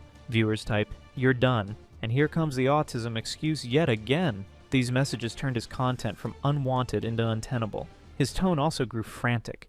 In one particularly reactive video, he called his haters snakes and that they were spreading rumors out of jealousy. Like, there's no need for jealousy. You should be happy for other people and not envious and jealous of other people. I wouldn't be jealous of you if you were being successful. Just get on with life and don't interfere with other people, because now I'm not seeing someone tomorrow now because of jealous individuals. Like, rumors are spread by haters and rumors are believed by idiots. He has tried to shift focus to haters, bullying, and his own autism, but it feels reactive, like a card he played too late.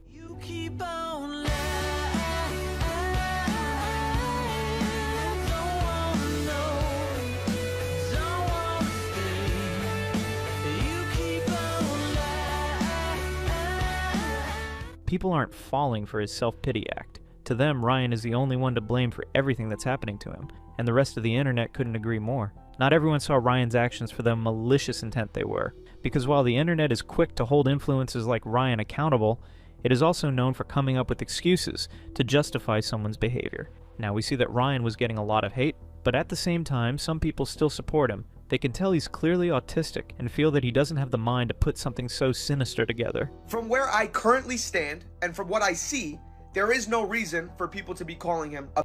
Do I think Ryan is a little creepy? Yeah. Do I think he's a little weird when it comes to women? Yeah. Do I think he's a... I haven't seen anything that justifies me calling him that. To them, the bluntness in his interaction with girls or his excessive touchiness is just a manifestation of being on the spectrum. Suppose Ryan's autism makes him act out. Is it the responsibility of the people he's targeted and victimized to make up for his behavior? What does that say for online predatory behavior and mental illness? What followed isn't a debate, but the slow unraveling of everything Ryan had built online. By mid-2025, Ryan's TikTok career was as good as over. People simply didn't take him seriously anymore. That's bollocks. I mean, yes, this autistic business winds me up. I'm going to be completely truthful with you. Like, everybody makes excuses saying they're autistic or they're this, they're that. That's bollocks. You know, if you do something like he's done, right, you can't use that as an excuse. His videos still surfaced occasionally, but the context had changed completely.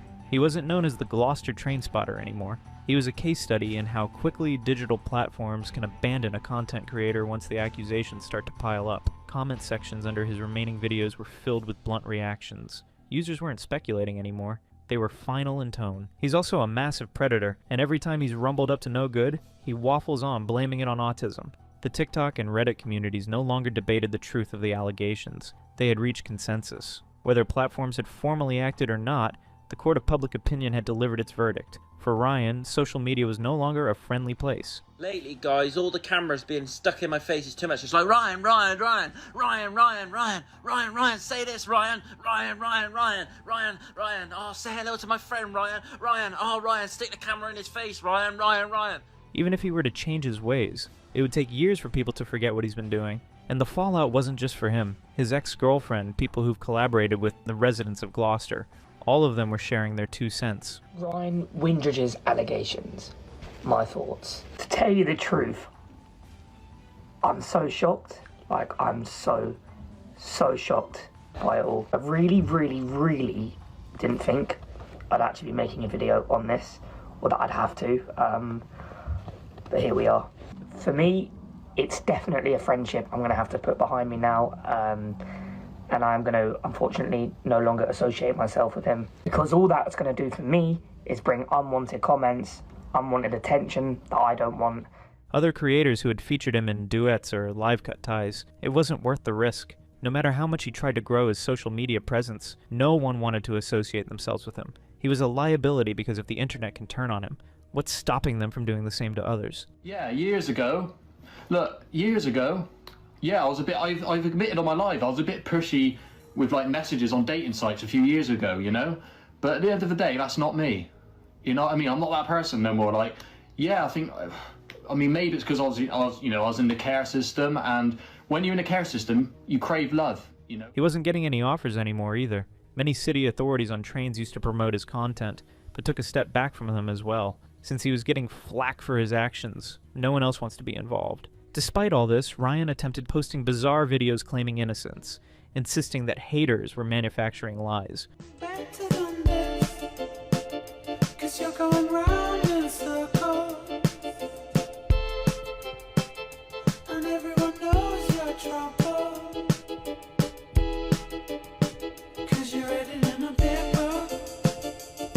The way Ryan dealt with this aftermath is a classic example of what not to do when the internet comes for you. This one's for you, Chef Dave, because you love talking crap about me and fancy me. Chef Dave, what are you doing? Chef Dave loves the packet. Chef Dave loves getting drunk. Chef Dave fancies me. Chef Dave wants to marry me. Chef Dave's obsessed with Ryan Windridge. Every video uploaded is another example of denial, another reason for viewers to push harder against him. His narrative power was gone, and even the Austic card was starting to get old. In the public view, Ryan Windridge was forever the creep who wore inappropriate women's clothes, was weird online, and messaged minors.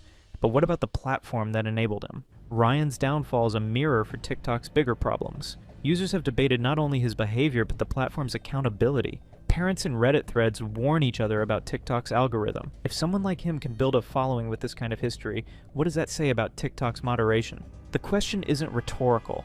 For many, Ryan represented a failure of platform oversight, a man accused repeatedly of messaging underage fans still with an active cameo, still pushing content, and still getting recommended to viewers. Critics argued that TikTok prioritized engagement over safety. If enough people clicked on his train videos, the algorithm kept serving them. This made people second-guess TikTok's safety laws and commitment to protecting women and children against harassment, because at the heart of it, the people were right. Creeps on TikTok don't start and end with Ryan Windridge. If anything, he's just one of the millions that aren't exposed yet. So, making an example out of him was what had to be done to show how unforgiving the internet can be. Now, every downfall story includes attempts at redemption. Ryan tried his best to do the same. He posted videos where he explained that people didn't see the real him. To some creators, Ryan's defenses seem manipulative. As long as someone was on the spectrum or had mental illnesses, you better not hold them accountable. But the harshest of criticism for Ryan actually came from other people in the autistic community. People shared how, even with their disabilities, they've never acted in a way that was uncomfortable or unsafe for others. Ryan is no exception to this. If he harasses women and talks to minors, he should bear the brunt of it. He is a warning for everyone on social media. See, bet your figure is hot. They call me Big Thick Ryan. Let's see you, daughter. And even more concerning, hee, I want to see more of you. Don't my age bother you? A warning to parents about monitoring who their kids follow. A warning to creators about how fast the internet fans can switch up if they're caught doing something wrong. And a warning to platforms that their inaction fuels community outrage. There's no official press release from any platform regarding Ryan or his actions. If anything, it's disheartening how the petitions against him only have a few hundred signatures. But the subreddits and comment sections across multiple platforms don't lie. People are upset and they're pushing for some type of action. Ryan Windridge's story closes with more questions than answers. Will legal action ever follow? Will platforms implement stricter moderation and prevent the next case? The comments hate need to stop, because the police will also be looking into all the comments and hate and IP tracking everyone informed as a hate crime. I don't wish to be associated with Brandon Brutal. He has allegations against him for being a child predator after falling for some bait online. Hello everyone, so I went trick-or-treating and I got lots of candy. Let's see. Hello, this is my friend, and that's a buttload of candy. He claims to be looking for me, saying that if he just knew where I lived, he would show up at my front door. I'll walk up straight to the door if I could. Alright, what I want to say in this video is no, I'm not a pedo. If people try to tell you that I admitted being a pedo, I didn't, because I'm not a pedo. Okay? Brandon Brutal was once seen as the emo music revival star on TikTok, gaining over 1 million followers with his screaming, his style, and his music. Gotta be real, cause caring what they think isn't something to steal. Ain't gonna be somebody or not. So all my haters should know when to stop. But behind the eyeliner and live streams was something far darker. A 35-year-old man living off his father, and instead of showing respect to his father, he goes to fight him on live stream. You gotta stop talking. You gotta And when viewers expressed hate against his actions, Brandon tried to gain sympathy by faking his death. So now I've done something, and I don't think I'm gonna be here anymore. But I love you all. Viewers actually thought it couldn't get worse, until his obsession with women came to light. Women thinking them to kids just turns women off. And it makes me lose so many chances with women. Arrgh. Even threatening to make it difficult for women to reject him. I might go to the dark web and pay a hacker to make it impossible for women to block me on any of my social platforms. When these threats came to light, he began to blame his actions on a hacker that never existed. And no one feels like that about me anymore. Thanks to the hacker making me look like a pedophile, making me look like Davey Vanity. And when you piece all of these incidents together, you can't help but wonder, just how far did this man go? And who exactly is Brandon Brutal? The answers lead us straight into one of the most disturbing downfalls TikTok has ever seen, the rise and fall of Brandon Brutal. When we discuss Brandon Brutal, one of the first things we need to understand is how consistently he attempts to control the narrative and cover up any incident that could compromise his public image. I'm an awesome guy. I'm a pretty cool guy. I deserve a woman, okay? Like, if you ever met me, and you spent time with me, well, only if you're an adult woman I would let you. In fact, a pattern can be observed where Brandon often addresses accusations or issues before they even surface publicly. This tendency came into focus in 2024 when Brandon posted a TikTok video that left many viewers confused. In the video, he firmly stated that he had nothing to do with minors. I have to say this again, because people in my town don't understand. I'm only friends with people who are about, 18 and up, and I only date women who are 21 and up, basically. 20 maybe, but 21 and up, preferably. So, but just wanted to say that because the people in my town don't think so. At first glance, someone stumbling onto this video without context might shrug it off as harmless. However, for those who had been following Brandon for a while, the post seemed completely random and suspicious. The odd part is that there were no public rumors or accusations circulating about him and minors at the time. Nothing in the community. Nothing in comment sections. Nothing in creator spaces. So the big question was, why make such a defensive statement when no one had accused you of it in the first place? The phrasing itself, insisting that he doesn't date minors, raised eyebrows, as it seemed like a very specific denial that came out of nowhere. But this was not a one-time occurrence. A short while later, Brandon uploaded another video reinforcing the same point. This time, he announced that if anyone wanted to be his friend, or have any type of interaction with him, they had to be over 18. You want to be my friend, you have to be 18 and up. You want to date me, you have to be 21 and up. Why? Because I'm not no Davey Vanity. Again, the message was clear. Brandon wanted to separate himself from the idea of associating with minors. Yet again, there hadn't been any visible accusations or discussions around him that warranted such a clarification. Hi. In case you're having a good day, I just wanted to let you know that kids refer to the 90s as the late 1900s. I say, Tata, would you like to listen to some turn-of-the-century music? To many followers, this repeated insistence started to feel less like reassurance and more like overcompensation. Some of the comments would often ask him to go off the internet because they did not understand the message he was trying to pass. One person commented, "The most awkward video on this app." Another said, "Go off." As Brandon's repeated statements piled up, some viewers began to lose patience. What initially came across as harmless curiosity quickly shifted into genuine suspicion. His constant insistence that he had nothing to do with minors no longer felt like reassurance. It started to read as a red flag. Eventually, the situation caught the attention of a group of creators who decided to investigate Brandon's behavior more closely. But the surprising part is that their digging didn't immediately uncover anything concrete. Instead, it was Brandon himself, perhaps out of fear or guilt, who ended up exposing the very details he seemed so desperate to hide. According to Brandon, the entire controversy surrounding him could be explained by a single event. In one of his live streams, he claimed that his Facebook account had been hacked, and that it was the hacker, not him, who messaged a minor. He used it to talk dirty to a filthy minor, and then the minor thought it was me and screenshotted it and spread it everywhere on Instagram and TikTok and everywhere. And And thanks to the hacker, I looked at all the comments of how people felt about me before the screenshots. And no one feels like that about me anymore. Thanks to the hacker making me look like a file, making me look like Davey Vanity. Oh, hacker, if you're watching this, you hack my profile, you mother. I'm gonna find this hacker, and I'm gonna him. At first, this explanation might sound like a convenient excuse, even though we don't know what he was talking about, but if you paid close attention to that live stream, one particular comment stood out. The comment simply read, "It was not a hacker." Gotta be real, cause Karen, what they think gives them something to steal. I ain't gonna be somebody or not. So all my haters should know when to stop. Cause this is me, I got my integrity. I ain't gonna let them make me out to be some silly little wannabe. That short message changed everything. Rather than taking Brandon's word at face value, upon further investigation to determine the authenticity of this claim, what was uncovered painted a very different picture. It turns out that the reason Brandon had been so aggressively denying any connection to minors, the very reason behind all those TikTok posts where he said he had nothing to do with them, was because he actually had come into contact with one.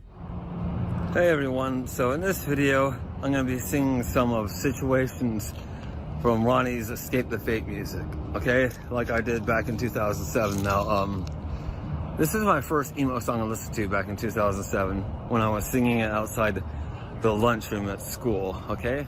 It all started when a group on Facebook made a post that reads, "Brandon Brutal is back at it again." At first, this didn't make much sense. Why would someone suddenly claim that Brandon was back when he never really left TikTok in the first place? If anything, the real question should have been, where exactly had he gone, and why were people suddenly acting like his return was news? The group explained further, and their message reads, "Late last year he was caught in a sting operation, talking to who he thought was a 15-year-old girl. The backlash sent him on a downward spiral when it hit social media. He began stalking people who dropped him as a friend and so much more. You can just Google his name or search him on YouTube.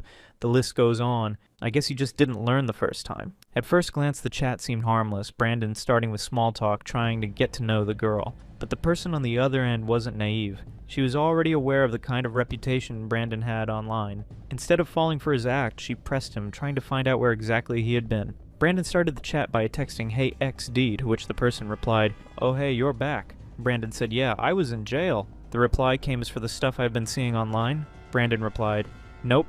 I'm not a pedophile. I like adult women with big boobs." Now this was not an issue yet. Despite all his claims he had made in the past, here he was again, chatting with a young girl. As the discussion went on, the girl tried to keep things casual, giving short answers and making it clear she wasn't comfortable. She didn't want to create drama, and she didn't want to escalate things. To her, keeping it surface level was the safest option, so she simply said that she believed him.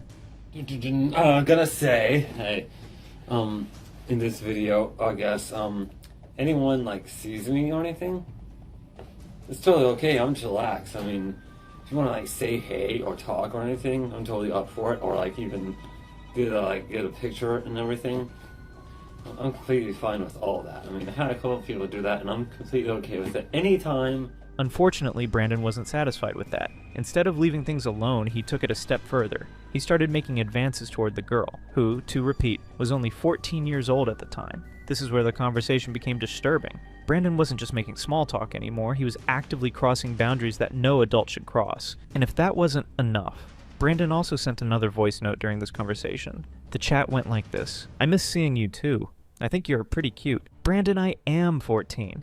We can be friends, but I'm not interested in you like that." Brandon also sent a voice note, to which girl replied with a shocking emoji. Liking teenage girls doesn't make me a pedophile. At this point, there was no denying what was happening. Brandon had shifted from harmless conversation into predatory behavior. He was no longer just the emo guy screaming on TikTok. He was now being exposed in real time for something far worse. Yet it did not stop there. This girl was not comfortable with that statement, in fact, who will? So she did her best to respond lightly without encouraging him further. In fact, the young girl even reminded Brandon that she was a minor. Any reasonable adult would have backed off immediately, but not Brandon. Instead, he twisted her words and told her that the very fact she was a minor, and the strangest part, he was somehow able to convince her with that bizarre and disturbing line. Now let's not forget, this is the same guy who had built his entire online image on denying any connection to minors. Over and over again, Brandon insisted that he had never messaged underage girls, that he had never crossed those lines. Yet here he was, not only admitting it in chat, but also going so far as to suggest they meet up. That's, yeah, I think that's that you're a minor. This was the tipping point for the young girl. Realizing how far things had gone, she pushed back and even threatened Brandon. But instead of owning up to what he had done, Brandon came up with one of the most absurd excuses possible. He claimed that it wasn't him at all, that it was a hacker. According to Brandon, the hacker had somehow broken into his account, sent all the inappropriate messages, and even recorded the voice notes. But here's the problem. Brandon always seemed to conveniently log back in right after these suspicious conversations ended. So are we really supposed to believe that a hacker not only sounded exactly like him, but also stepped out of his account the very moment trouble came knocking? It was a desperate excuse, and it revealed two sides of Brandon at once: his predatory behavior at its peak, and his willingness to lie and to cover his tracks. The chats themselves, however, told the real story. It was a hacker trying to make me look bad online. Now let's step back and think about this for a moment. These conversations happened in May 2024. Just a few months later, in November, Brandon suddenly switched his online messaging. He started posting video after video declaring that he hated minors, that he never spoke to them, and that people under 18 should not be his friends. At first, some people gave him the benefit of the doubt. They thought he was simply trying to set clear boundaries for his community. But once these leaked chats and voice notes surfaced, the full picture came into focus. Brandon wasn't just setting boundaries, he was scrambling to cover his tracks. And just when it seemed like his lies couldn't get any worse, Brandon's personal life with his father revealed even more cracks. Brandon Brutal first stepped into the online space in 2020. What shocked many people was how quickly he built a following. In just a little over a year, Brandon had managed to attract more than 1.3 million followers on TikTok. He even bragged about his numbers, showing off his massive audience as proof of his growing influence. But here's the strange part. Despite his rapid success, Brandon kept losing access to his accounts. They weren't banned, flagged, or suspended. He simply claimed that he had lost his passwords. And yet, every time he started fresh, his fans came rushing back. People kept refollowing him until his audience grew back to over 1 million. Everyone, so yes, this is my real account. I'm just not gonna be posting yet because I have to re-dye my hair black, I have to flatten it to the side, I have to eyeliner my eyebrows, I have to raccoon out my eyes with black eyeliner. This serious love from fans raised an important question. What exactly was Brandon doing that made people so loyal to his content? Why did so many fans keep coming back to him even after he lost accounts? The answer was actually pretty simple. The key could be seen right in his bio, where he proudly called himself an emo lover. Hey, I wanted to do this video, I guess, to let everybody know. Anyone who, I guess, says hey to me or who sees I'm in the area and everything, because I live here in Charlotte, North Carolina, and everything. You see, for many viewers, Brandon became popular because he tapped into a sense of nostalgia. He was able to bring back the old 2008 emo style, a look that many thought had faded away years ago. These kinds of videos drew in a massive audience. Comment sections were often filled with people showing their admiration for his style, with fans celebrating the way he represented the emo community. "You look so good in a tie, Brandon," others said. "Man, you make me happy." Brandon gave people a reason to feel connected again to an era they loved, and for that, he earned their support. But Brandon wasn't just about fashion and aesthetics. He was also heavily into music. In fact, music was at the center of most of his content. He often practiced and performed in unique ways, turning almost anything into part of his craft. Sometimes he would scream into cans as if they were microphones, experimenting with sound and expression. So I'm gonna be doing in this video what I did in my older videos, screaming into a bunch of energy drink can.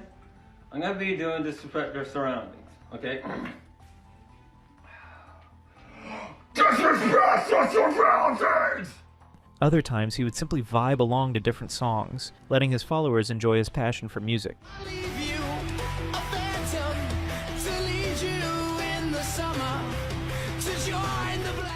He even showed his softer side by performing Christian songs, surprising many people who were used to his hardcore emo persona. And beyond all of this, Brandon also listened to his fans. When they requested songs, he would sing them, giving his audience a sense of participation in his content.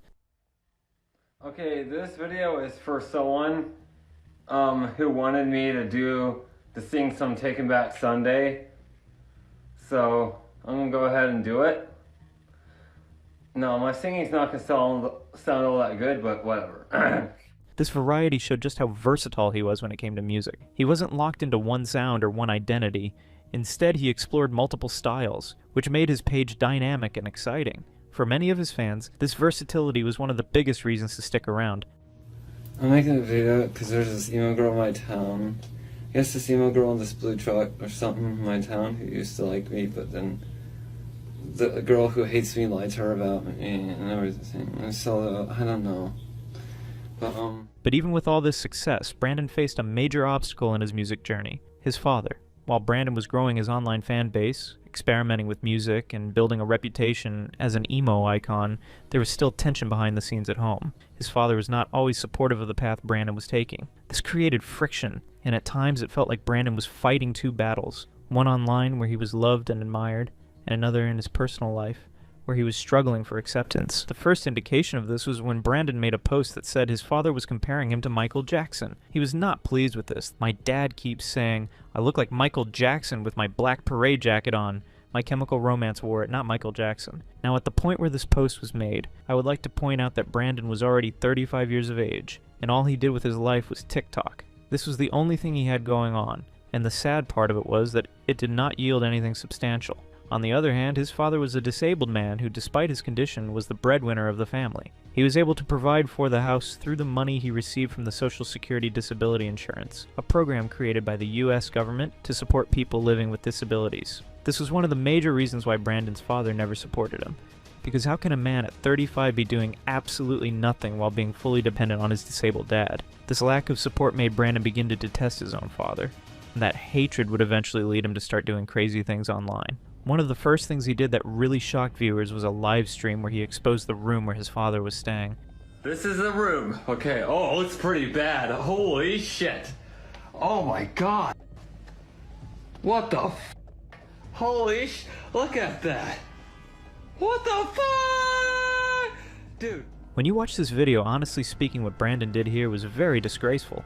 Not to his father, but to himself. The room was messy, and instead of helping to clean or showing respect, he decided to humiliate his father on livestream while shouting at the camera. The question here is this: how can a grown man at 35 be there doing absolutely nothing other than yelling at the internet while his elderly disabled father, who should be resting, is left to deal with a messy room? The least anyone with common sense would do in such a situation is to say thank you to the father who still feeds him, clothes him, and gives him shelter, by at least helping to look after the house and even his father's own belongings. Instead, Brandon chose to do the exact opposite. However, this behavior repeated itself again in another live stream when Brandon was trying to record a song late at night. As usual, his version of singing was really just shouting at the top of his lungs. His father, who was trying to sleep, could not rest because the walls were thin and the noise was unbearable. Out of frustration, his father came to confront him. Instead of giving in and respecting his father's need for rest, Brandon kept on shouting and arguing. The confrontation escalated to the point where his father, unable to take it anymore, hit him out of frustration, and Brandon began to fight him right there live on camera.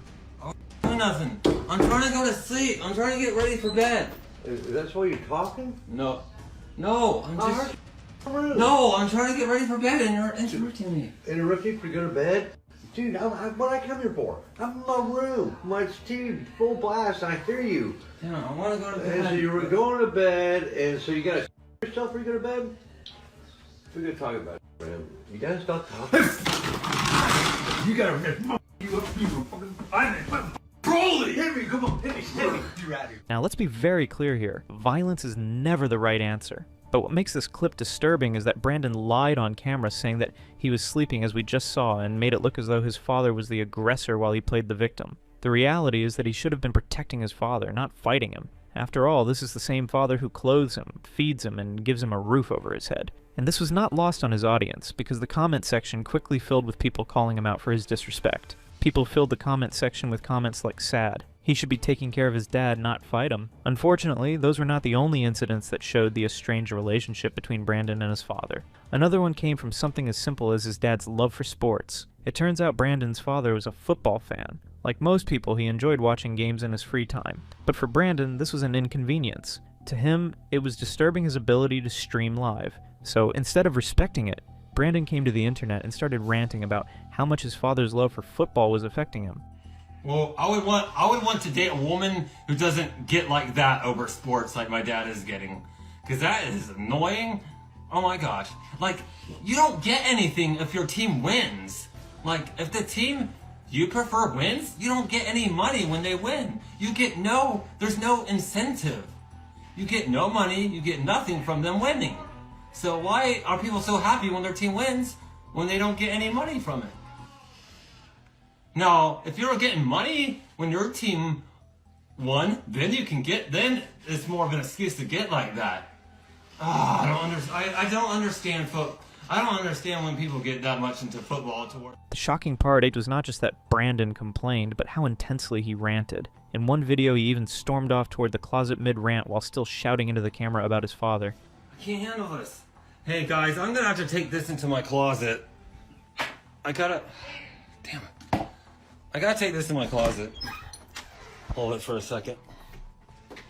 Oh, God, what? Like, sorry everyone, I gotta take this into the closet. There we go. I'm in my closet now because he's screaming over football. Now let's be very honest here. How can Brandon be complaining about a 90-minute football match when he himself spends the whole day screaming at a screen? It doesn't make any sense. This is a man who should have been working, contributing something to the household. Instead, he was shouting at his father for simply enjoying a game of football, a game that should actually be encouraged considering his father's health challenges. Because at that age and with his condition, rest and simple joys like watching football should be respected. Instead, Brandon mocked it and turned it into content. I signed papers for food stamps and SSI, and the thing is, what apartment complexes do is they go off their SSI check. So say an apartment is $700 a month. They'll only charge me like $250 a month because they'll go off my SSI check. So that means I'll be able to get my own apartment. Moments like this showed the real problem with Brandon. It wasn't about the emo look, the screaming, or even the music. It was the way he treated his own father, the man who was keeping him afloat. Instead of showing gratitude, Brandon turned his own family struggles into livestream drama, always playing the victim, when in reality he was the one refusing to step up as an adult. Women thinking I'm into kids just turns women off. And it makes me lose so many chances with women. I don't want to become violent to where I get violent towards a woman when I get rejected, because like that's just not me. Then in the heat of this situation with his dad, Brandon did something that shocked everybody and even got his own fans very worried. Out of nowhere, he made a post saying that he was dying and that he loved his fans. In this video to say thank you for everyone supporting me, and I just did something that I'm probably not going to be here anymore for, because I just I did something and I don't think I'm going to be living anymore. So I'm so sorry about that. I mean, I don't care that my teeth are dirty. I'm about to die. Yeah, I'm so sorry, everyone. But thank you, everyone. I love all of you. And if my friend Cadis is seeing this, you mean a lot to me and everything. And I just want to say, everyone, thank you for supporting me, because I had a huge fear of the unpardonable sin. I started not being able to sleep, which really scared me. So now I've done something, and I don't think I'm going to be here anymore. But I love you all. Sorry. Goodbye. As soon as this post went viral, people did not know what to believe. At first, many thought it might just be another stunt, but things started to feel real when days turned into weeks, and Brandon made no more posts, no live streams, nothing at all. The silence gave the impression that maybe, just maybe, Brandon really was gone. Then the internet began to fill with posts saying, R.I.P. Brandon, and fans were leaving heartfelt messages mourning him. Remember, I always love you. And this wasn't just random fan speculation. The story grew so large that even some bigger sites carried reports of Brandon's death, with headlines talking about him as if he had already passed away. But one thing nobody seemed to know was what caused his so-called death. There were no clear answers, no explanations, just mystery and speculation everywhere. Then out of nowhere, a different creator made a post that shook the conversation. In their video, they claimed that Brandon never died, and instead he had overdosed. The claim was that Brandon had taken too many pills, but he had survived. So new information has come out, and it turns out that Brandon Brutal might actually still be alive. People have found his mom's Facebook and have been messaging her, and she claims that he did overdose, but he wound up surviving, which is really great news if it turns out to be true. Now, honestly, I don't know who to believe anymore, so I'm just going to remove my previous videos and not speak on this topic anymore until we have a definite answer. But I just wanted to give you an update and say there is hope that he's still here with us. This post was like a sudden spark of hope. Fans quickly jumped to the comments section, sharing how much they wanted this to be true, begging for confirmation, and expressing relief at even the smallest chance that Brandon might still be alive. The comment section reads, "So glad he is potentially alive. I hope he is still here with us. He didn't deserve any of this. Finally, after weeks of speculation, Brandon returned. He admitted that he was not dead, but he did overdose. According to him, the overdose happened because of all the pressure he was under at that time. Hello everyone. So I guess there's still some confusion, I guess, on if I'm dead or not. I definitely am not. I actually recovered somehow, but yeah. So I am alive. This is my me recording this in the moment. Now, you would think that after surviving such a close call, Brandon would change course, focus on recovery, and maybe step away from the constant drama. Instead of slowing down or reflecting, Brandon shifted right back into his old habits. And soon enough, he went straight back to his obsession with women. Hello everyone. I don't look like emo. I don't emo the way I usually do because I don't have my black hair dye or my black nail polish or my eyeliner or my hair flattener. Now, this obsession really started when Brandon went online and made a post saying that he was in desperate need of love. He told his followers that what he wanted more than anything was an emo girlfriend, someone who would match his lifestyle and understand him since he was all about being emo. He searched for a long time, posting about his loneliness again and again, but still, nobody came forward. Eventually, he admitted openly that he was tired of being single and tired of his situation. I'm sick of seeing all these other emo guys get emo girlfriends and me not get one. I'm just sick of it. I see even basic ass guys, basic as hell, who are normal and not emo at all get emo girls. But as if the universe answered him not too long after making that post, Brandon suddenly found a girlfriend. And of course, he was quick to show her off to his fans, bragging that he finally got the emo girl he wanted. Hello everyone. Okay, I am very excited. I am no longer single. I have a girlfriend. Well, it's long distance relationship though, but it's still a relationship. But she went ahead and ordered some stuff for DoorDash for me, and she got me all these boxes of chocolate and everything, and other stuff too. So I'm really happy about it. So yeah, I'm no longer single. I am taken by a beautiful girl. I think her name is Sammy. And she's very cute. Her voice is very cute.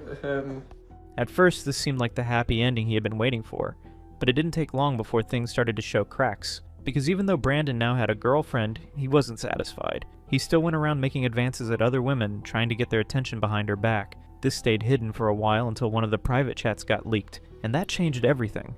Hey, pretty lady. Yeah, I know. I sent a voice message to your other friend. The thing is, I'm very well that this shit is all creepy, so you can't break what's already broken. So anyway, yeah, I was looking at your TikTok videos, and I saw one video where you had no makeup on. You looked cute. You looked so damn adorable. Just want to snuggle you. So as you just saw, Brandon's behavior was shocking. But the worst part is that whenever a woman rejected him or refused to give him what he wanted, he would lash out and threaten them. And when people started calling him out, his excuse was always the same, that he already had a girlfriend so he couldn't possibly be doing such things. One of the most upsetting moments came when a person publicly accused Brandon of threatening a woman if she didn't agree to date him. Instead of admitting it, Brandon immediately denied the whole thing, saying it was all lies. But the post itself told a very different story. Okay, all I want to say in this video is thank you to all my followers and everything, and I hope everyone has a great day. And I want to give out positivity to those it might help and everything. And thank you again to everyone. And you're all awesome, so thank you. One person asked the question, "Aren't you the guy that claimed to will women if they reject you?" Brandon replied, "Nah, I don't do that. Besides, I have a girlfriend now who is 31 years old. If I said any of that, I didn't mean it. I don't worry about women anymore. I have a woman who loves me." This cycle of threatening women, getting exposed, and then denying everything quickly became a new pattern in Brandon's life. But it wasn't even something new. It had been going on long before. In fact, someone close to him, someone who knew Brandon personally, came forward to share her own experience. She revealed that Brandon had been stalking her, and even after she blocked him, he refused to back down. After the allegations were publicized and I blocked Brandon, he went live walking down a street that I recognize in our city. He claims to be looking for me, saying that if he just knew where I lived, he would show up at my front door. I walk up straight to the door if I could, but yeah, I don't know where that is, so. He's also telling his viewers to reach out to me for him and to get me to talk to him. After the live ended, he went on Facebook making a post saying, "My fists know no gender." Wonder what that was about. I've been in contact with the police, and I really thought that all this stuff would eventually die down and the internet would move past it, but he has been continually talking about me in his videos. I had a picture of Cat Catastrophe in my phone, and not that long ago, I was kind of... Meanwhile, my information is still being spread around the internet. The point of this video was to just clear up any confusion and to publicly state that I am not associated with him and I want no part in this. Because of all these threats and predatory actions, things eventually caught up with Brandon. The cops got involved, and he was arrested for threatening women. The statement was so bad it had to be deleted. But the harsh truth here is that Brandon didn't really face full consequences. Instead of being properly punished, his lawyer argued that he was incompetent, and because of that, he was only put on house arrest. I haven't been doing a lot of that because I can't really get outside the building because of house arrest. What happened to me was people were harassing me for living next to the school because of the stupid screenshots. And then I said something about like getting rid of the school, not hurting anyone inside, but getting rid of the building. And so I said that on my live on Instagram. And then someone recorded me saying that. And they made it into a video. And they put it on TikTok. And then someone scrolling down TikTok saw the video. And then what they did is they reported it to police. And police came and got me. They let me go, but they came back and said the magistrate said I had to go to jail. Brandon was later released, and even after all of this, nothing really changed. He went right back online, making new posts and fantasizing about women all over again. In one clip, he complained that women refused to accept him, saying they believed the rumors that he loved minors. There's incels, complete ugly incels who are complete assholes who can get more adult women than me, than I ever could. You know why? Because no one thinks they're into minors. All the adult women don't want to date me because they think I'm into kids. From this, it is very clear that Brandon has not changed at all. Despite everything, the scandals, the leaks, the police, and even the arrest, he keeps on repeating the same behaviors, showing that his obsession with women is far from over. There aren't a lot of creators covering just how deep Brandon's behavior really goes, and maybe that's because people don't want to touch the subject. But let's be clear here, Brandon's not some misunderstood emo guy who just got caught up in internet drama. He's a 35-year-old man who lives off his disabled father, lies to his fans, fakes his own death, threatens women, obsesses over minors, and then tries to play the victim every single time he's called out. Hey everyone, so unfortunately, my brother and dad saw that someone posted my court documents online, and then I found out that my uncle lied and said I faked my death in the court documents, which I didn't.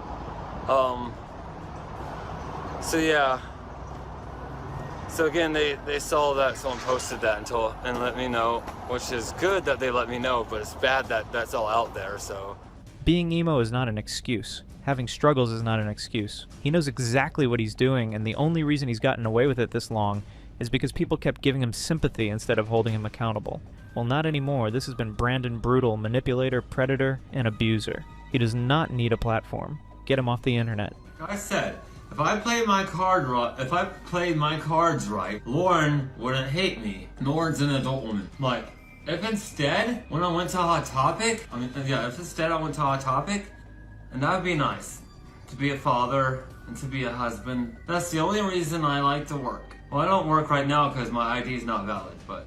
So what do you think? Should Brandon be held accountable for everything he's done, or do you think he'll find a way to play the victim once again? Share your thoughts with us in the comments. If you enjoyed this breakdown, don't forget to like, share, and subscribe to the channel. And when you're done, click on the next video on your screen. You won't want. Ever since the early days of the internet, there always have been figures whose behavior is so bizarre it's almost impossible to believe. But only a few are so disturbing that the internet keeps talking about them even long after they've disappeared from the spotlight. Meet Daniel Robert Larson, a man so delusional he believes he's an A-list celebrity in desperate need of personal security, despite being homeless for over 3 years and unable to even afford a place to live. And it doesn't stop there. Daniel also believes he's well known enough to run for president. a claim that's earned him the ironic nickname from his fans, Mr. President. Hello, this is Daniel Larson. I am planning on running for president in the future. Now, what makes these delusions even more unnerving is that Daniel considered himself a celebrity long before the internet crowned him as an A-level lol cow. This inflated self-image fuels nearly everything he does.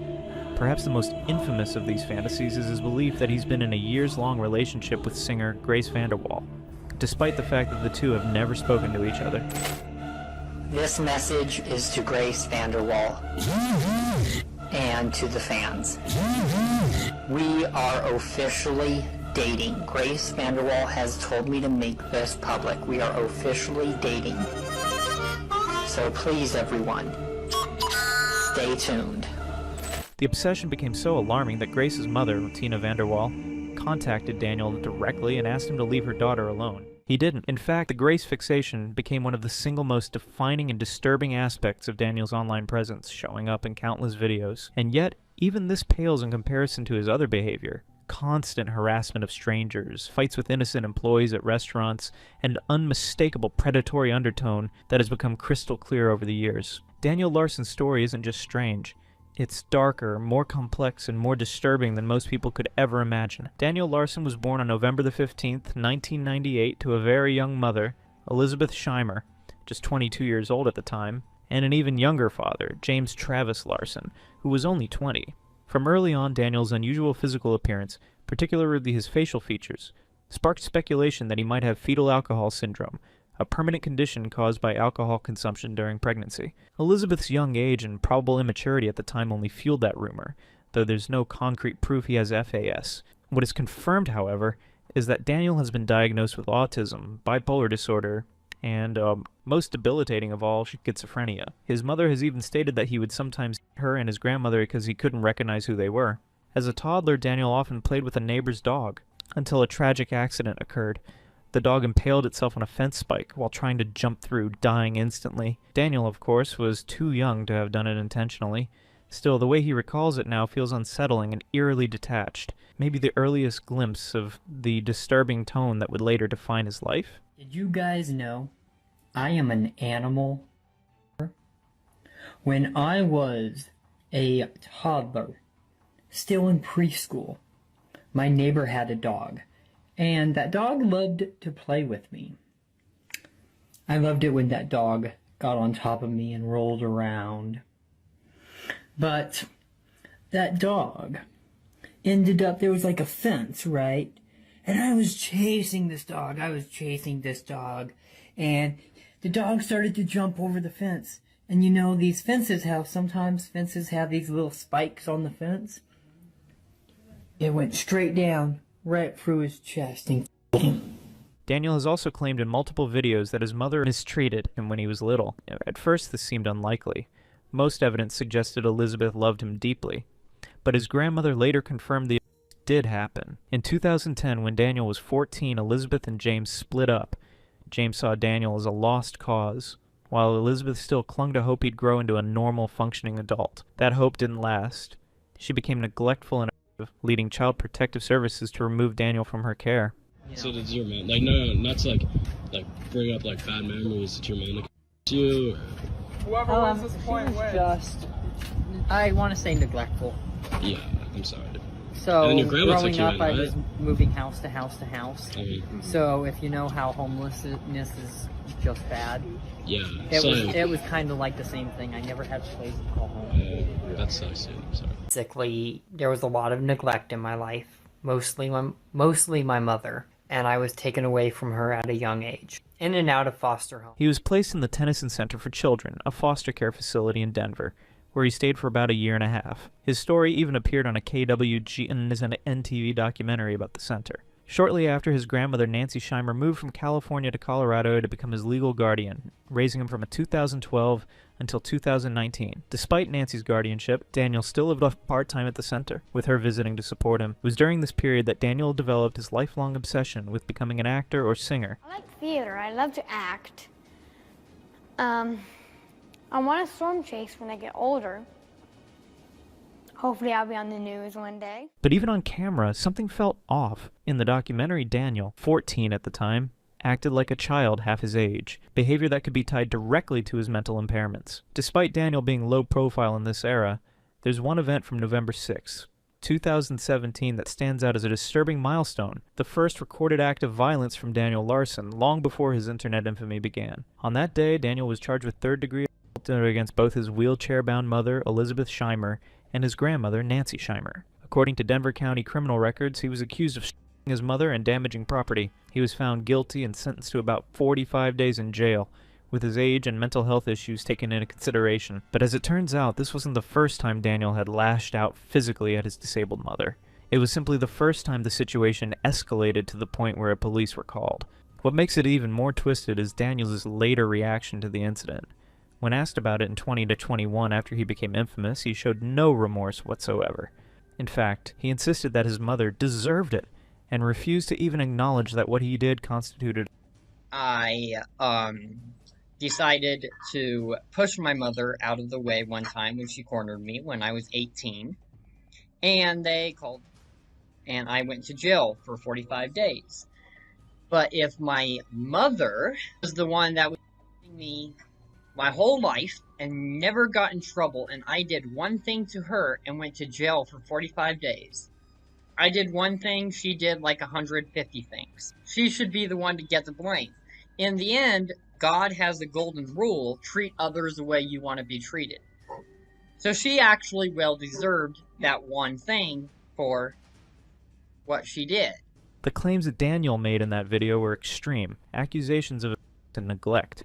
But much of it doesn't add up. For example, Daniel alleged that his father forced him to smoke cigars. However, his father, Travis, had already cut off all contact when Daniel was just 10 years old, making that scenario highly unlikely. Adding to the contradictions, Elizabeth herself publicly commented under a YouTube reaction video by Papa Goot, stating, "Papa Goot, I am his mother. He lies. He went to jail because he hit me and his grandmother was dying." After serving his short sentence, Daniel was released back into Nancy's care. But even during this relatively quiet stretch of his life, his eccentricity was starting to show online. In November 2018, he created his first YouTube channel. While it only had a few videos, one in particular stands out. Daniel, dressed like a cowboy, singing loudly on the street, a strange yet almost comedic preview of the bizarre public performances that would later define him. Candle, turn all the lights down low. Baby, let's just lose control. For a brief moment, it actually looked like Daniel's life might stabilize. With Nancy and the Tennyson Center for Children working together, his violent outbursts were under control, and the many mental health struggles he lived with since birth were being managed. But all of that would change in July 2019, when Nancy passed away from cancer. That moment marked the beginning of an entirely new chapter in Daniel's life. The chaotic, unhinged era that most people now associate with his name. Hello, this is Daniel Larson.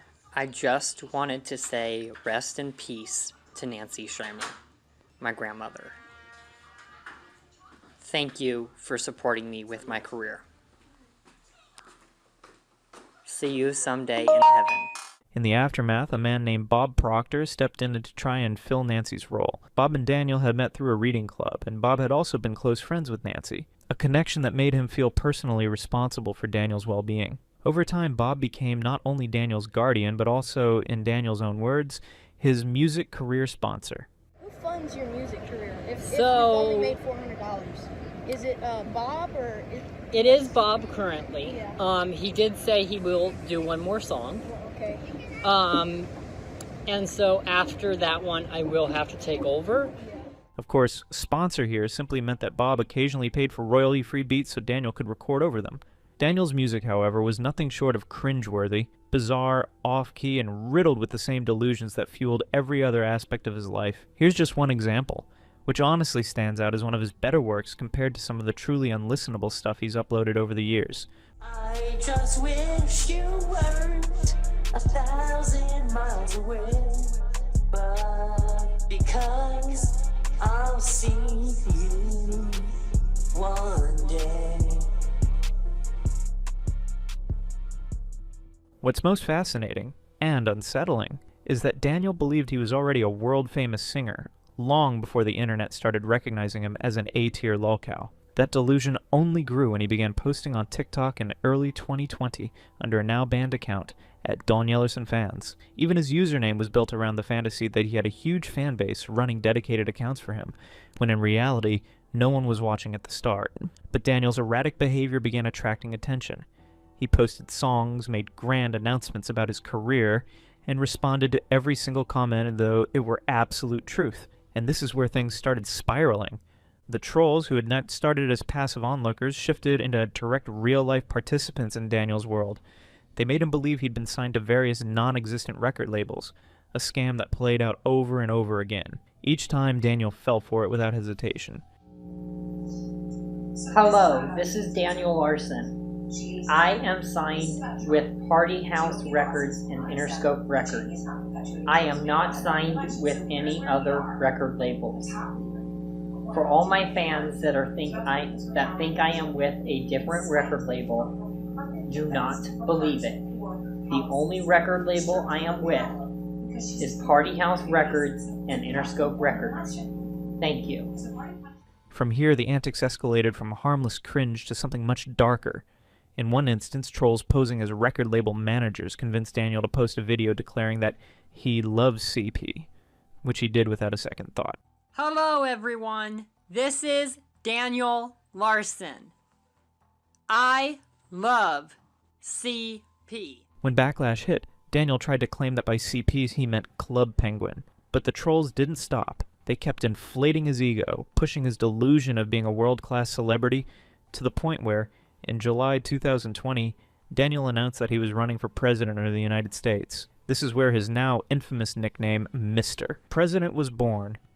Hello, this is Daniel Larson. I am planning on running for president in the future. The presidential aspirations didn't last long. Just 4 days later, Daniel pivoted away from politics to announce the release of his very first music album. But by August 23rd, 2020, he was back to politics again, this time claiming that his earlier announcement had been casual. But now he was officially running for president. He genuinely seemed to believe that his small online following could put him in the White House. So, in the year 2024, I'm going to be starting my presidential campaign. This period marked the start of Daniel's true viral era. His TikToks began pulling in over 1 million views, and many began comparing him to Chris Chan, not because of any creative output, but because of his volatile personality, delusional statements, and unorthodox public appearances. 3 months later, in October 2020, Daniel had already become a recognizable name in certain online circles, and that's when something unintentionally hilarious started happening in his videos. The fog. Because of Daniel's uncontrollable temper, he once smacked his phone so hard that it permanently damaged the lens. From that moment on, every video he posted had a blurry, cloudy filter. Not by design, but by accident. Viewers flooded the comments telling him to wipe the lens or replace the phone, but Daniel seemed completely unbothered. He just kept pumping out content like nothing was wrong, even as the audience became fixated on what they jokingly called the fog. It became such a running joke that trolls eventually labeled this stretch of time the fog era. From the outside, it looked like Daniel had no clue how to fix it, and the blurry visuals persisted well into early 2021. Then a full year later, Daniel finally addressed it, claiming that his managers had told him to put tape over the camera and then remove it. Of course, nobody believed him, and the explanation only added fuel to the joke. During the entire fog era, my entire management told me to put tape over my camera and remove it for extra publicity. During this period, Daniel also began posting increasingly questionable videos. Some were absurd in a harmless way, like the time he posted his personal phone number online, announcing to the world that he was single.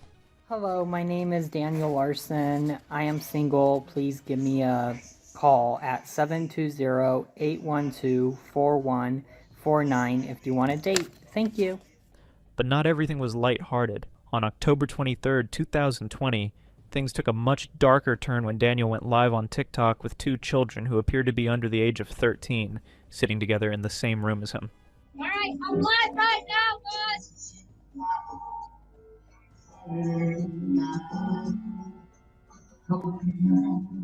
During the same period, Daniel had been taken in by a family who already had a son and a daughter. The son's name has never surfaced in Daniel's lore, likely because he kept a low profile and distanced himself from the chaos. But the daughter's name, Brianna, would go on to become infamous. Daniel was given a room in their home and allowed to interact freely with the siblings, something that on paper might sound like an act of kindness, but in hindsight was a massive mistake. In one particularly disturbing livestream, the family's son was speaking to the camera when Daniel, clearly visible in the background. This wasn't just creepy, it was outright disturbing given that Brianna appeared to be far too young for such contact. And the fact that Daniel did this in front of a live audience made it even more stomach-turning, which obviously was as baffling as it was disturbing. But Daniel didn't stop there. Just a few days later, he posted another video where Brianna was sleeping in a bed directly in front of him, in a way that came across as deeply questionable. This understandably triggered outrage among viewers who had been watching all of this unfold, with some even speculating that Daniel might be the P-word. Unfortunately, this claim began to hold more weight as trolls started circulating more videos that seemed to further support it. One such example was a video where Daniel, while in the shower and shirtless, stated that he was going to make a video with his sister, referring to Brianna in a way that was both bizarre and unsettling. Hello, ladies and gentlemen. I'm about to do a video with my sister. I hope you all enjoy. Stay tuned for more videos with me and my sister. After this, Daniel tried to clear his name, but only made himself look worse by constantly contradicting his own statements. In one response, he claimed that Brianna was his half-sister, insisting he could never do anything inappropriate because of that. Yet in another post, he referred to her as a close friend, which completely undermined his earlier claim. The truth is simple. Brianna is not Daniel's half-sister. Both of Daniel's parents, Elizabeth and Travis, have long since cut him off due to his history of them, and neither would ever allow him to live with or be around their children. This makes Daniel's half-sister excuse a blatant lie, and the situation all the more unsettling. But it didn't stop there. Just days later, Daniel posted some of the most disturbing tweets of his known history, openly projecting his darkest kinks. Among them were comments suggesting Brianna would grow up to be a star, and even going as far as posting the hashtag #, BriannaPeas. At the time, nobody had confirmed Daniel's alleged pee fetish, but that changed 2 years later in 2022, when leaked DMs surfaced of him openly admitting his fascination with pee. In hindsight, these tweets were a glaring case of Daniel projecting his fetish onto Brianna, making this just one of the many deeply disturbing things he's put out into the public. Presumably, Daniel ended up getting kicked out of the house. How could he not? And while it seemed like the Brianna backlash had finally died down, it didn't. In fact, it got even bigger and messier. People on the internet kept confronting Daniel about it, refusing to let it go. Daniel would soon be investigated by the police, but instead of trying to make any sense at all, or even addressing all those evidences that clearly paint him as the villain here, Daniel doubled down and started claiming that the whole thing is just a conspiracy against him made by a few people who want his life ruined. He said 2 of your care providers came forward about, like, sexual assault or something, and you had to do a lie detector test? So you know the young girl, Brianna? Yeah. What's very, very weird is they're having somebody, or they're claiming to have talked to somebody of the name of Brianna. Okay? From my understanding. And they're claiming that possibly, you know what I mean? Like there's zero proof, and it's just one person coming forward. Yeah. Well, was there another person, too? Because I thought you said... Exactly. So, at this point, they have zero proof to go by. If the Secret Service agent wants to actually have a meeting with the real Brianna now, you get her side of the story. While it is obvious the police got involved in this situation, we don't know for sure what happened afterwards, but what we know is that the name Brianna will keep appearing again and again in Daniel's lore ever since after. Even 3 years later, Daniel posted a video claiming he wasn't allowed to talk about Brianna, possibly because the case was still under police investigation. But then came an even more disturbing twist. Daniel made a shocking post outright admitting that he had Brianna. The confession was both confusing and horrifying, until just minutes later he walked it back, claiming he had been blackmailed into saying it and didn't actually mean it. Given Daniel's history of blindly believing whatever people told him, the blackmail claim might actually hold some truth, but that doesn't clear him either. It's entirely possible that something did happen between him and Brianna, something serious enough to warrant silence, denial, and years of deflection, and that's what keeps this whole situation shrouded in uncertainty. 5 years later, it remains one of the most disturbing and unresolved chapters in Daniel's entire saga. Never fully explained, never fully forgotten. Daniel's also caught defending other known files like EDP-445 by saying this. Hello, this is Daniel Larson. I just wanted to shout out the YouTuber EDP445. I am sorry for the allegations against you. I am sorry. We are in this together. I have been there too. I hope we could possibly collaborate in the future. Around this same period, Daniel made one of the most self-incriminating statements of his entire career, openly claiming that he possessed 500 megabytes of CP. A statement like this, if taken seriously by law enforcement, could land someone in prison for years. Given Daniel's behavior of being so gullible, at first many people took this either as a joke, or trolls make him say it instead of believing literally what he said. But this would be proven to be false, as days later Daniel's disturbing Pinterest account would be leaked by none other than Flexburger, a troll so well known in the entire Daniel's lore. You can see him as the music biz Marty of Daniel Larson. This account, under the username Hollywoodlers20, contained highly inappropriate images of young girls, including photos of Grace VanderWaal and Darcy Lynn, both under 16 at the time. To make matters worse, the Pinterest also featured disturbing content related to and the age of consent in various states. These accusations alone could have been career-ending for anyone, but Daniel's responses only made him look worse. In one instance, he claimed he didn't even know what Pinterest was, mispronouncing it as Printrest while visibly holding back laughter, making it obvious he was trolling. Somebody was telling me of some type of social platform called Pinterest. Huh. I wonder what type of printer it uses. As backlash grew, trolls arranged a Zoom meeting to confront him directly. They asked why he was re-uploading videos of underage girls to his TikTok and YouTube.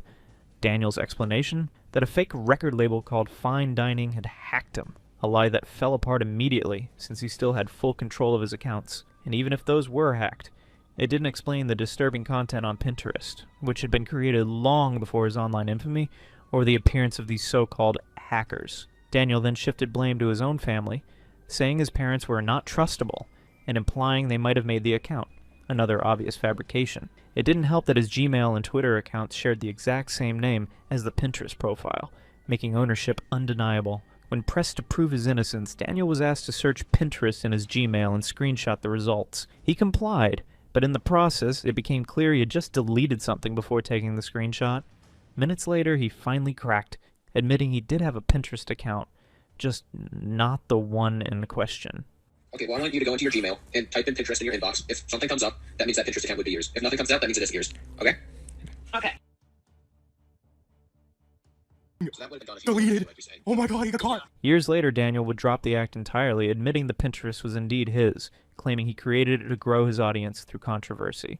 But this was essentially a half-truth. There was no hacker, and at the time he made the account, he was a complete nobody. Far from making him famous, the account only cemented one of the most damning stains on his already chaotic reputation. I created the Pinterest as a way to go viral. The Pinterest is a way. Wait, sorry, could you explain? Could you just repeat that? Yeah, so I made the Pinterest as a way to go viral at that time. Of course. But the evidence suggesting Daniel's predatory tendencies didn't end with the Pinterest fiasco. One time, Flexburger, one of the more notorious figures in the Larson lore, leaked Daniel's search history, and it was as bad as it gets, packed with some of the most disturbing terms imaginable. Once that came out, people immediately reported it to the FBI, which likely triggered a formal investigation. Not long after, Daniel vanished from the internet for nearly 3 months, either because the authorities were on his trail or because he simply couldn't handle the public humiliation. That suspicion was confirmed later when Daniel himself admitted in an apology video to Darcy Lynn that he had dragged her name into the FBI investigation. Hello, this is Daniel Larson. I just wanted to say sorry to Darcy Lynn for everything that has been going on. I know you were involved, and that's not fun at all to be involved in a investigation, so...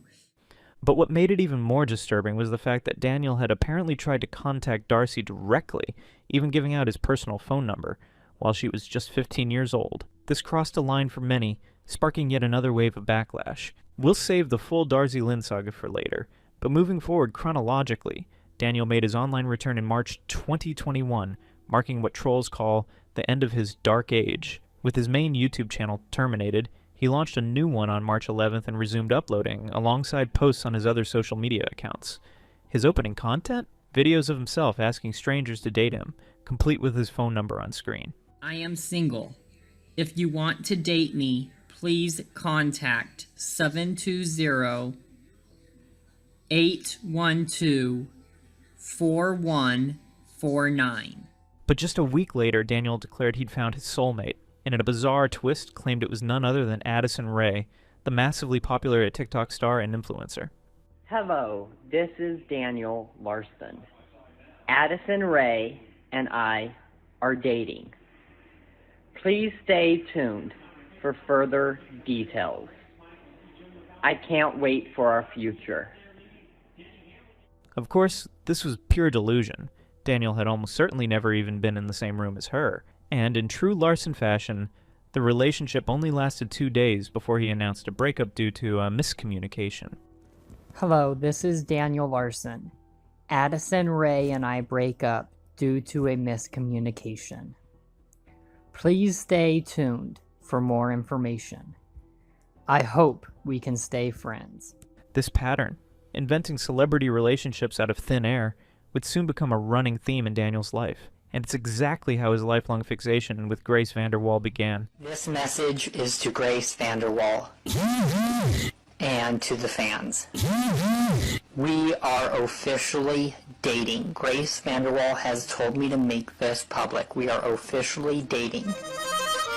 So please, everyone, stay tuned. By this point, it was obvious Daniel had a disturbing interest in underage girls.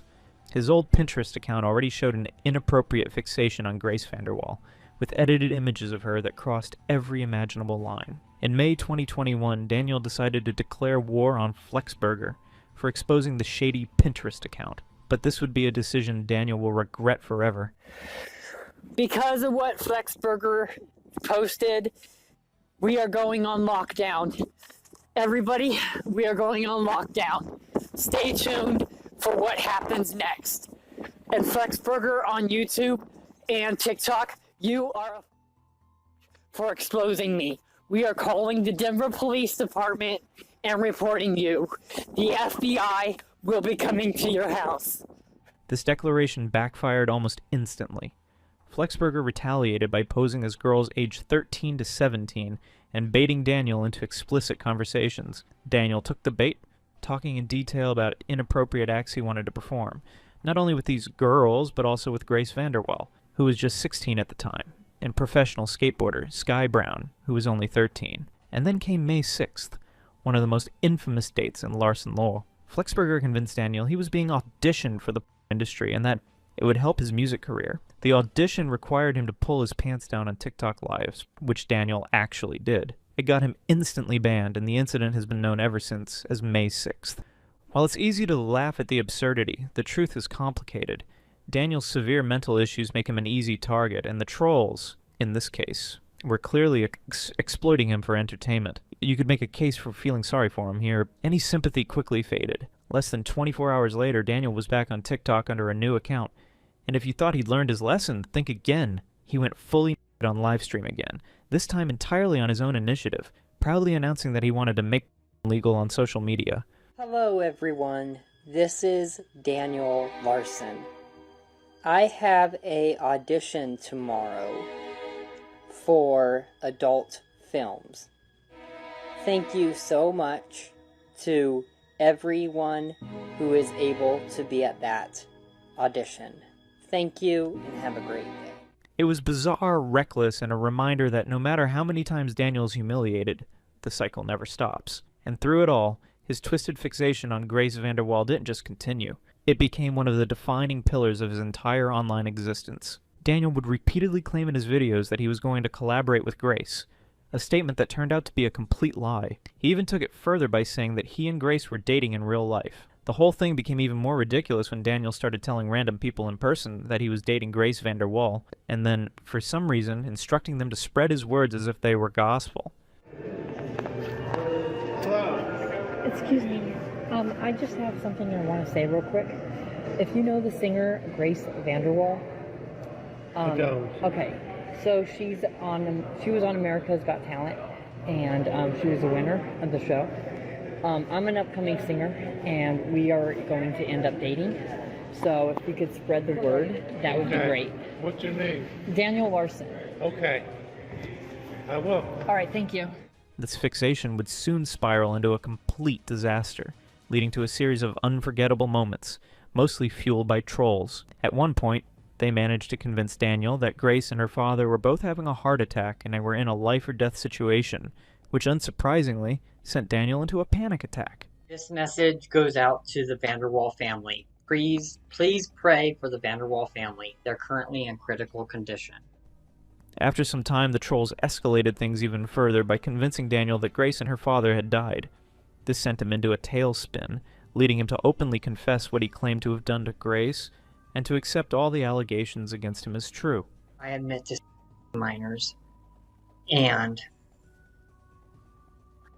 Grace and sending Grace a pic. I'm sorry for putting Grace through so much stress. He even went as far as declaring himself responsible for her death, saying she lost her life because of his inappropriate behavior toward her, despite having claimed just hours earlier that she died of a heart attack. Believing she was gone, Daniel admitted to sending Grace explicit images of himself into minors. But even all of this wouldn't have been quite as disastrous if Daniel hadn't followed it up with something even more reckless. That same day, he had a full-on meltdown during a live stream, demanding that the VanderWaal team contact him immediately and give him an update. He even went so far as to threaten to unalive himself. Since Daniel was banned from using TikTok and YouTube at the time, he was posting all of this stuff on a platform called Likey, which is why trolls later dubbed this incident the Likey Meltdown. And when he eventually learned that the entire situation had been fabricated by trolls, Daniel simply went back to expressing his love for Grace as if nothing had happened. But that wasn't the only time trolls convinced Daniel that Grace had died. On another occasion, they manipulated him into believing Grace is dead, and she wanted him to fulfill her legacy, which for some bizarre reason he interpreted as going around telling random people that Grace was dead, and that he was her closest person. We're currently working where there's a celebrity that just passed away. Oh. Of the name of Grace VanderWaal.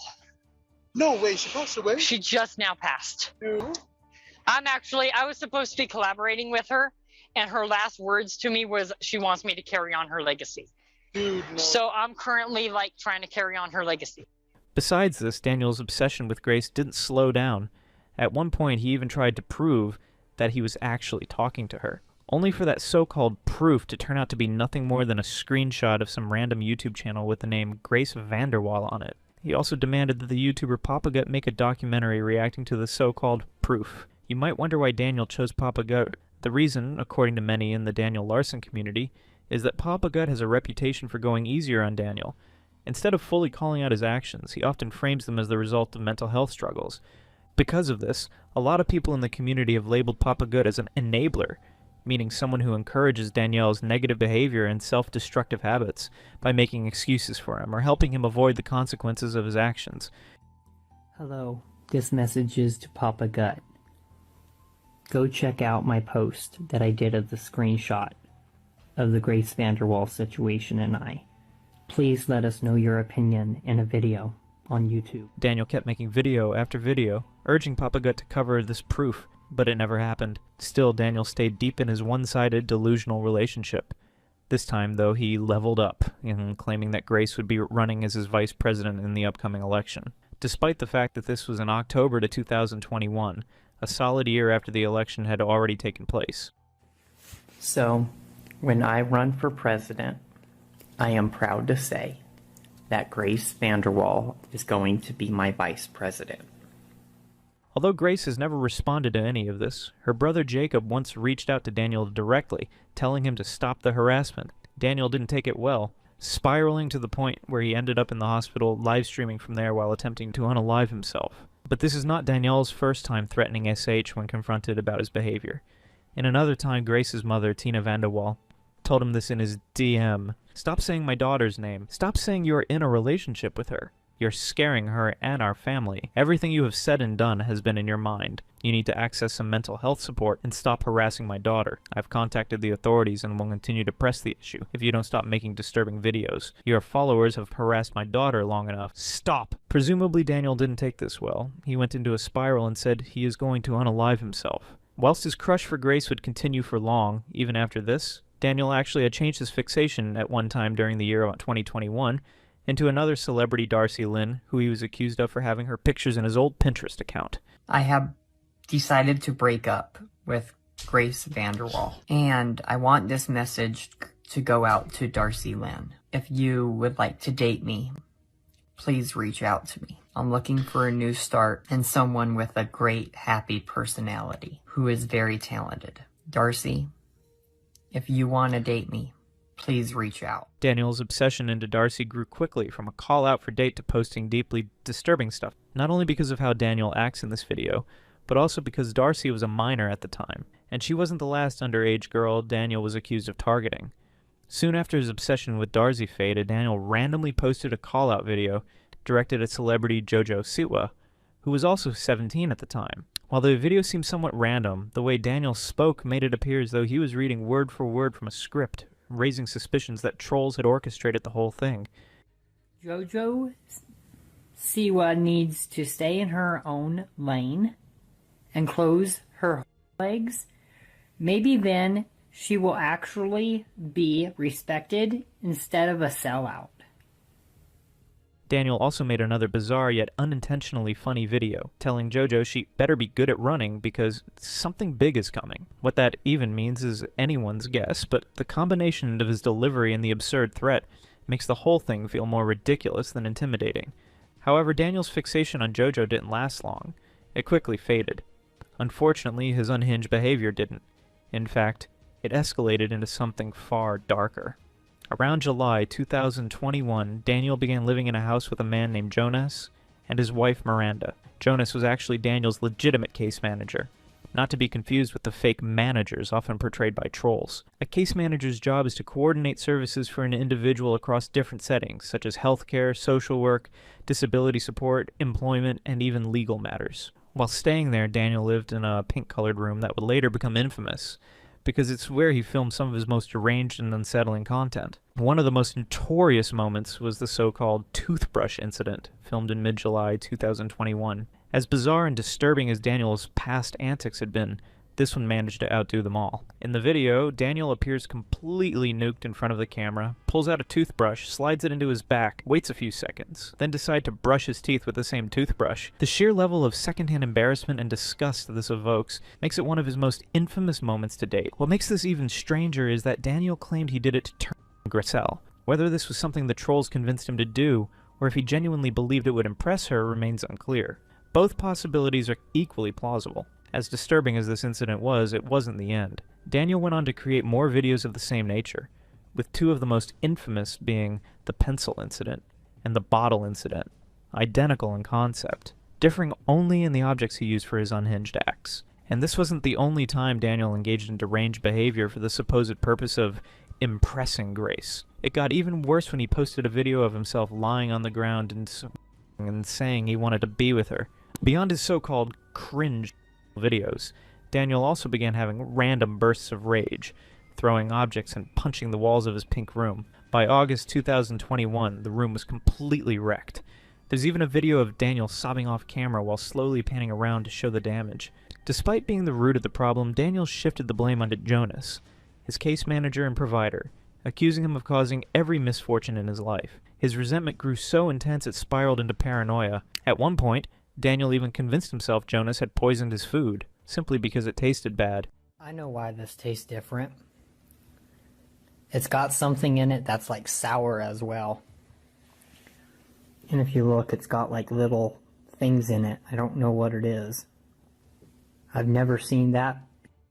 One of the most notable moments between Daniel and Jonas came when Jonas tried to take Daniel's phone. Daniel spiraled into a panic attack, convinced Jonas was about to harm him, and when in reality, Jonas was only trying to help. He had opened his home to Daniel and was simply attempting to cut off the trolls, who used Daniel's phone as their main way of tormenting him. On top of everything, Daniel even accused Jonas of being racist toward him, an ironic claim, considering Daniel's long history of racism and his frequent use of slurs like the N-word with the hard R, which he openly admitted he had no problem saying.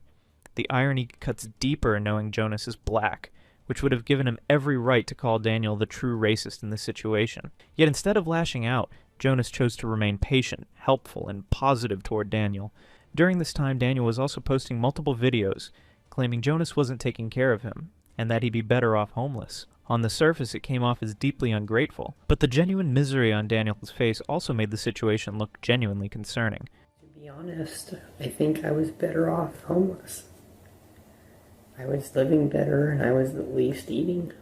Despite his constant accusations, claims, and open hostility toward Jonas, Daniel would sometimes swing to the opposite extreme, posting bizarre videos where he praised Jonas and demanded others do the same. In one especially strange clip, he went as far as worshipping Jonas, calling him his savior while randomly doing jumping jacks. All hail Jonas! Jonas the king! Jonas the one! Jonas is the chosen one! All hail! That same day, Daniel would make a video claiming some weird conspiracy that Jonas is part of the New World Order, and he is actually trying to recruit him. But obviously all of this wasn't true, and Daniel is just having a mental breakdown. My care provider, Jonas, is a part of the New World Order and is trying to recruit me and Samantha into the New World Order. Beyond all the disturbing events inside the house, Daniel was also getting into incidents out in public. On July 28th, he was caught on livestream having an altercation with a Walmart employee while shopping. The exact reason wasn't made clear, but Daniel was ultimately kicked out of the store, and from the looks of it, he had been causing a disturbance to other shoppers. As chaotic as the whole scene was, the funniest part came at the end of the stream. Daniel urged people to spread the clip everywhere, tagging major media outlets like CWN, and for some bizarre reason, he also wanted Kanye West to be notified, as if Kanye were his close friend who could intervene in his Walmart ban. Whoever puts this up on YouTube will get a thank you comment. If you can also at CNN, that would be great. Please at, as well, Kanye West. After leaving, Daniel doubled down by posting another video complaining about the ban. But instead of stopping there, he made things worse, claiming Walmart had accused him of touching kids, which he denied before he spun the narrative, insisting the real reason for his ban wasn't his behavior, but the fact that he's a celebrity and a disabled person.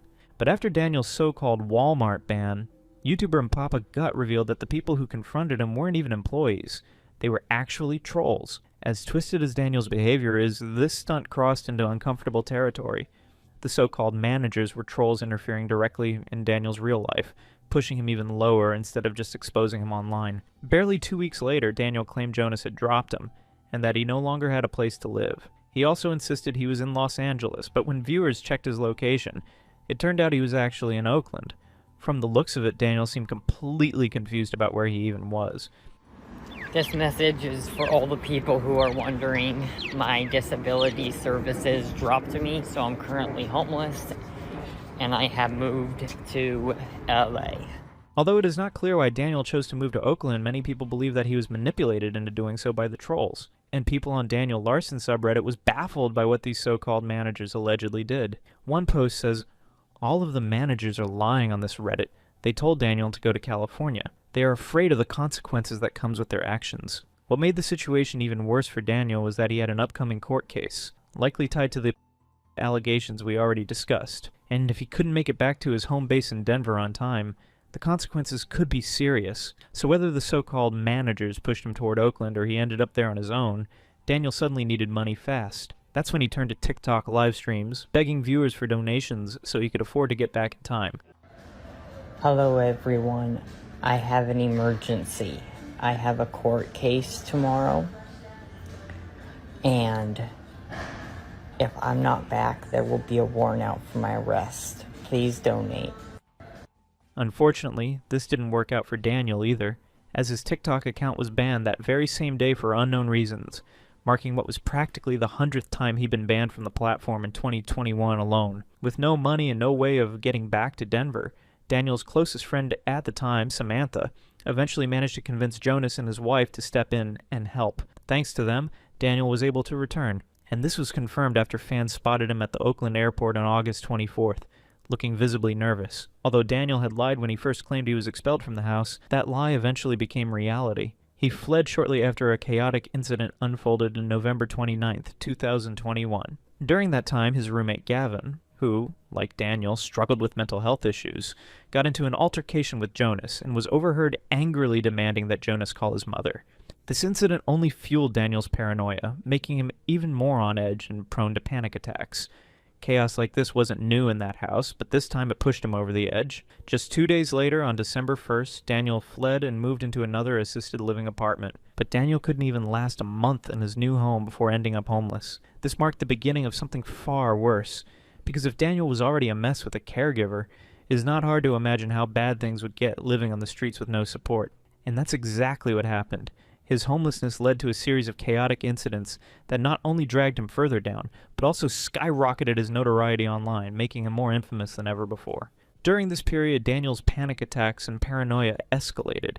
His existing mental health issues, combined with the instability of living on the streets, caused him to spiral into frequent on-camera meltdowns, almost becoming a regular occurrence. It was also around this time that he began a feud with a TikToker named Chloe, who had more than 200,000 followers. Chloe became Daniel's first real-time victim, the first person he engaged in an actual back and forth with, unlike his previous targets. At first, Chloe had no idea who Daniel even was. She only came across him after he began spamming out of her live streams with comments claiming they were dating. But Daniel didn't stop there. He escalated by making multiple videos about her, including one where he disturbingly declared he was going to imprison her. I am going to paint Chloe.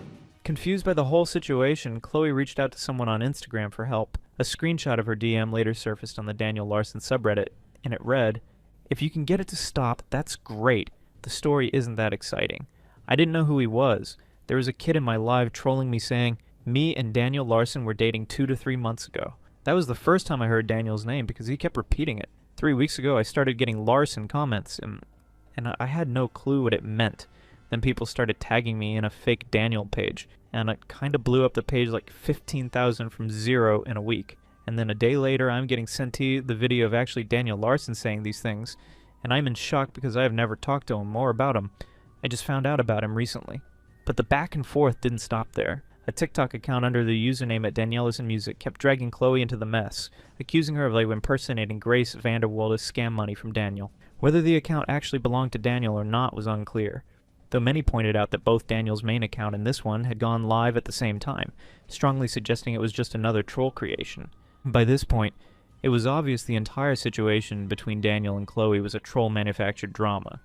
And once Chloe realized what was really happening, she actually felt bad for him and tried to help, but Daniel refused. His judgment clouded by the same trolls who had started the chaos, and who were now convincing him that Chloe had malicious intentions. From there, the smear campaign against Chloe only escalated. Beyond the money-scamming narrative, trolls began spreading the idea that she was using him for clout. On the surface, it might have sounded believable to Daniel, but under any real scrutiny, it completely collapsed. Chloe already had her own following long before Daniel ever crossed her path, and it was Daniel who had latched onto her first, not the other way around. As one Reddit user bluntly put it, if you genuinely think anti-Chloe used Daniel Larson for clout, then you're literally just blind. She already had a following before, and I doubt she would want Daniel's clout. I saw someone say, she was laughing at him secretly on live. I mean, come on, it's Daniel. If I remember correctly, she was trying to help Daniel.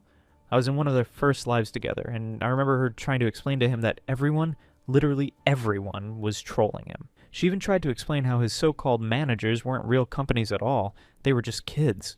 And that was exactly the problem. Chloe had been telling Daniel over and over that his so-called managers weren't legitimate at all, and that they were the very people making his life worse. Rather than sparking any self-reflection, this warning infuriated the managers. They went into full-on war mode, feeding Daniel lies that Chloe was dangerous, manipulative, and even part of some organized group dedicated to taking him down. This barrage of misinformation pushed Daniel over the edge, leading to yet another meltdown where he went on camera insulting Chloe. We are cutting all ties with anti-Chloe. Within days, Daniel escalated from meltdowns and insults to outright harmful behavior. He weaponized his audience against her, openly telling his fans to flood her live streams with comments. Things then crossed a serious line when Daniel, having been fed her personal information by trolls, read out Chloe's home address on a live stream, effectively doxing her in front of hundreds of viewers. This moment changed the tone completely. Chloe, visibly shaken and in tears, went live to explain her innocence and how she had never done anything to Daniel, but the damage was already done. Fearing for her safety and exhausted from the harassment, Chloe completely stepped away from the situation and never engaged with Daniel Larson or his community again. So this video is for the Larsoners. I don't really know how to give on an explanation. But I didn't know who Daniel was until this person came in my life and said Anti-Chloe and Daniel Larson are dating. Then Reddit from the go came out with my address, my family's information. Logan was the only one that had my address because he was there when he leaked it the first time, 3 months prior. Now I don't know if these are his accounts, but there's literally like 20 TikTok with my address as their username. He's owned up to it before and said he's sorry he'll leave me alone, but doesn't leave me alone. And it's just bringing me a lot of anxiety, depression. So if you have any human decency, please leave me alone. Besides the whole Chloe situation, Daniel had also developed another notorious habit, begging for money during nearly every live stream. With no steady income and being homeless, Daniel relied almost entirely on donations from viewers, and he was making some serious money. Oh my god, my finances are skyrocketing through the roof. Thank you so much. Oh my god, I have made $5,000 in a week. But due to his complete irresponsibility with managing money, even those donations weren't enough to keep him afloat. This financial instability pushed him into doing certain illegal things, most notably dine and dashing, the act of ordering food, eating it, and then leaving without paying. Daniel has been guilty of this on multiple occasions. He would knowingly place orders at restaurants despite having no money to cover the bill, then either leave without paying, post the receipt to his TikTok in hopes fans would send money to cover it, or tell employees that someone else, often Bob Proctor, a caretaker, or another made-up figure, would pay for it later. These stunts frequently ended with Daniel having to speak with the authorities. And to date, Daniel is documented to have dined and dashed from at least 15 different restaurants, possibly more. At one point, he even openly admitted to doing it, though his math was wildly exaggerated. He claimed to have stolen around $50,000 worth of food, which is almost certainly false, since if that were true, he would be banned from far more than the small number of restaurants we know about. I cannot hide this any longer, but from all my dining and dashings, I have probably robbed restaurants over $50,000. But on May 13th, Daniel finally faced retribution for this reckless behavior. After attempting to dine and dash at a cafe, he was arrested on a petty theft charge, a rare instance where his long trail of unpaid meals actually caught up with him. It was a small charge in the grand scheme of things, but it marked one of the few times Daniel's actions resulted in immediate and tangible consequences. Aside from the dine and dash incident, Daniel was also frequently spotted glued to his phone, almost all day, every day. The most notable, and perhaps unintentionally hilarious example of this came during his participation in the Denver Colfax Marathon. This annual race is a major competitive event in the Denver metropolitan area where Daniel lives, and on May 24th, Daniel made the surprising announcement that he was going to take part. At first, it seemed like just another outlandish claim, but Daniel was actually somewhat athletic before his social media notoriety, so there was a chance he could pull it off. Sure enough, he not only participated, but managed to finish the race, placing 165th out of 166 in his division of 20 to 29-year-old men. His pace indicated that he never ran faster than a light jog, and nearly every photo of him during the event showed him holding his phone, likely interacting with fans mid-race. After crossing the finish line, Daniel uploaded a video saying this. Gotta love the marathon because I myself. Strangely, he appeared barely sweaty, which made his completion of the marathon all the more mysterious given his circumstances. Homelessness, a lack of training, and poor health at the time. Even though he finished second to last, the fact that he was able to complete a full marathon under those conditions was, in its own way, impressive. Unfortunately, it's an achievement he would likely never be able to repeat, largely due to his worsening health, particularly a severe case of trench foot. After living on the streets for months, Daniel's feet had been constantly exposed to moisture, leading to this painful condition. On August 4th, 2022, he uploaded a video from a hospital bed wearing a mask, cryptically warning about a terrorist attack in the Indian city of Pulwama. Hello everyone, there was just a tourist attack in Pulwama. Pulwama, I hope I'm saying that correctly, Pulwama. There has been a tourist attack. I will try to give updates on it. He ignored all questions in the comments about why he was hospitalized, only revealing a year later in another hospital video that he had been diagnosed with trench foot. In his own words, Daniel explained, "Trench foot is a condition where your foot sweats or gets wet, and it doesn't breathe. Over time, your foot gets spongy versus your skin being normal, and it creates massive amounts of pain. And here's the thing. As ridiculous as that phrasing sounds, he's actually not wrong.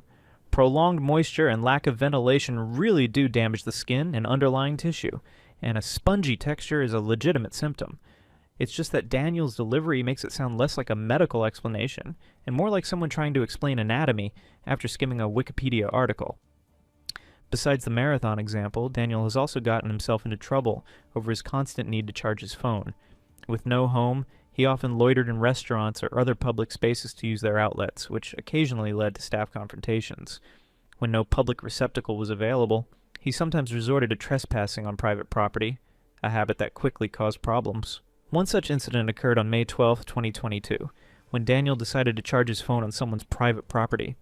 When the homeowner discovered him, they became furious, told Daniel to leave, and called the police after he refused to comply. Instead of diffusing the situation, Daniel had a full-blown meltdown, shouting a racial slur at the property owner. The reason why he said that I said that word, I'm not going to say what it is, but the reason why is there's a previous video of me in a fight with somebody on their porch, and the police were called, and I used that word as self-defense. I'm not going to go into detail about it. When a commenter later pointed out that using racial slurs is wrong, Daniel responded with, "True, unless it's because you are really scared for your safety." The statement didn't make much sense, especially considering he has used the same slur in situations where no one was around. Curious as to what led to making that decision. Right, that is something that people are worried may be affecting your reputation. So he was talking. I mean, I tried being silent. You could see that in the video. That wasn't working. I tried talking over him. That wasn't working. So I had to do something that was going to tower above him to make him shut up. Gotcha. To where it was like literally, look at what you're doing. You're not, like, I don't know what you're going to do. I don't know you. You know, like, I had to get myself heard. According to Daniel, saying the N-word was an act of self-defense, though it's hard to imagine how this could protect him from anything, especially when it only escalated the situation and made things worse. It was also around this time that Daniel unintentionally created what would later become a viral internet meme, his rant about Quandale Dingle. For context, Quandale Dingle isn't an actual person, but rather a troll who somehow got hold of Daniel's phone number and began spamming him with messages. Eventually, the non-stop harassment pushed Daniel to the point of making a video telling Quandale to stop messaging him. What made the clip so funny, and ultimately meme-worthy, was that while Daniel was angrily telling Quandale to stop, a loud buzz from an incoming message could be heard mid-sentence, almost like perfect comedic timing. This is a message to Quandale Dingle. Please stop messaging me. Go to hell. The sound, paired with Daniel's visible frustration, gave the video an unintentionally hilarious vibe, and it quickly spread across social media. Not long after, Daniel had another on-camera meltdown involving his phone, this time after ending a heated call with one of his so-called managers. In a fit of rage, he threw the phone away, only to realize seconds later that it was the only lifeline he had left. What followed was pure Larson chaos. Daniel panicking in the dark, frantically searching for the phone while still recording, his voice rising with genuine fear and desperation. Where's my phone? Where's my phone? Where's my phone?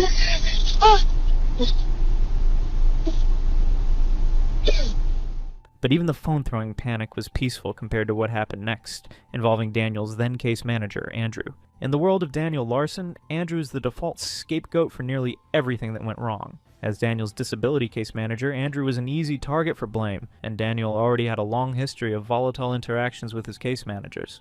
This particular incident began when Daniel claimed that Andrew allegedly told him he didn't need to go to court, regardless of what the warrant said. It was an absurd claim, and a transparent example of Daniel using Andrew as a shield for his own actions. There's no realistic scenario in which a state employee would advise a client to ignore a court order, but for Daniel it was the perfect excuse to skip his court appearance and avoid another failure to appear charge. Instead of showing up, Daniel decided to literally run from the law, retreating into the woods while live-streaming the entire escape. The footage was chaotic and disturbing. He was visibly enraged, yelling Andrew's name over and over, threatening to kill him, and unleashing a string of deeply disturbing insults. You like this, Andrew? You like this? I'm coming for you, Andrew. I'm gonna kill you because of this. If the police find me, I'm gonna make sure you rot in jail. Part of Daniel's ongoing hostility toward Andrew stemmed from something else entirely. Andrew's refusal to feed into Daniel's long-standing delusion that he was a well-established A-list celebrity in need of personal security.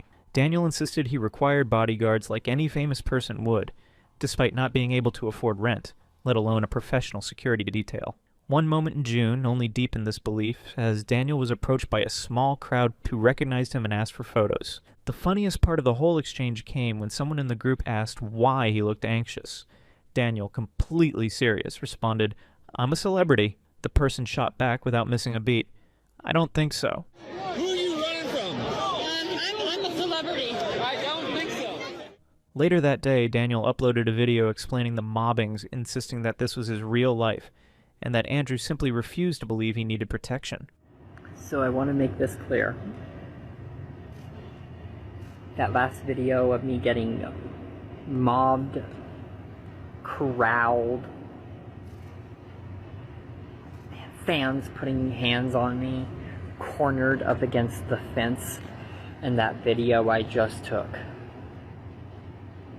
That's literally my real life, and Andrew does not believe it. And that's why I have the charges on me that I currently have, is because he doesn't believe, and I don't have security. I don't have protection for that. By the end of that year, Andrew quietly cut ties as Daniel's case manager. There was no public fallout or dramatic firing, just a silent exit from a role that had become a constant lightning rod for Daniel's paranoia. But Andrew's absence didn't stop Daniel from bringing up his name in rants for months afterward, ensuring that in Larson lore, Andrew would remain a permanent villain in his ever-growing list of perceived enemies. But Andrew's exit didn't mean Daniel was without a manager for long. Almost immediately, another figure stepped in to fill the void, and if Andrew was Daniel's favorite scapegoat, this next guy would become his most bizarre partner in chaos. Ivan Nedeljkovic, better known online as OX, was a TikToker who originally built his platform by talking about disabled lolcows and exposing how trolls manipulated them into doing disturbing things. Daniel was one of his recurring subjects, alongside other figures like World T-shirts. But in the summer of 2022, Ox made a very questionable career choice, going from outside commentator to Daniel's actual manager. From the start, Ox's presence in the Daniel Larson community was messy. He wasn't just defending Daniel, he was defending him in ways that made people's jaws drop. His most notorious defense? Dismissing the allegations entirely, chalking them up to troll manipulation or Daniel's mental health issues. Even Daniel wasn't sold on Ox at first, but over time they began working together more closely, which in hindsight feels like watching two cars speed toward each other in slow motion. The inevitable crash came on August 2nd, 2022, during one of Daniel's Twitch streams. Ox, acting as Daniel's Twitch manager, decided to have a little fun if the stream hit a $100 donation goal. Sure enough, when the goal was met, he swapped out the CNN broadcast he had been screen sharing with Daniel for a fake emergency alert system warning. This wasn't some harmless joke. The bogus EAS alert claimed a nuclear attack was underway against major U.S. cities, including Los Angeles, which Daniel was within 300 miles of. The moment Daniel saw it, the confusion on his face was almost cartoonish. Within seconds it flipped to full-on panic. He started frantically scribbling notes, pacing the room like he was plotting the world's fastest evacuation, then bolted to the hotel lobby to warn strangers about the impending apocalypse. When he found out it was all a prank, Daniel went from panic to unhinged in record time, and in true Larson fashion, his way of expressing that rage was to completely destroy the hotel TV. Because nothing says, "I've been wronged," like adding a property damage charge to your problems. Ox. Next time he does something like that, I'll send a to his house. I'll make sure he's... Adding fuel to the already burning fire, Daniel was repeatedly using racial slurs on Twitch during this time. Paired with the disastrous and nuclear meltdown prank, it proved to be the breaking point, and within a day of the fake nuke incident, his Twitch account was permanently banned. That single moment nuked, no pun intended, their working relationship. Daniel fired Ox, went on a series of video rants calling him every name under the sun, and then, because of course, dropped a diss track. If you haven't heard it, imagine Daniel trying to sound menacing over a beat, but instead it comes off like a kid reading a threat letter during show and tell. It's the kind of thing you can't decide is more funny or sad, which honestly describes most of Daniel's career.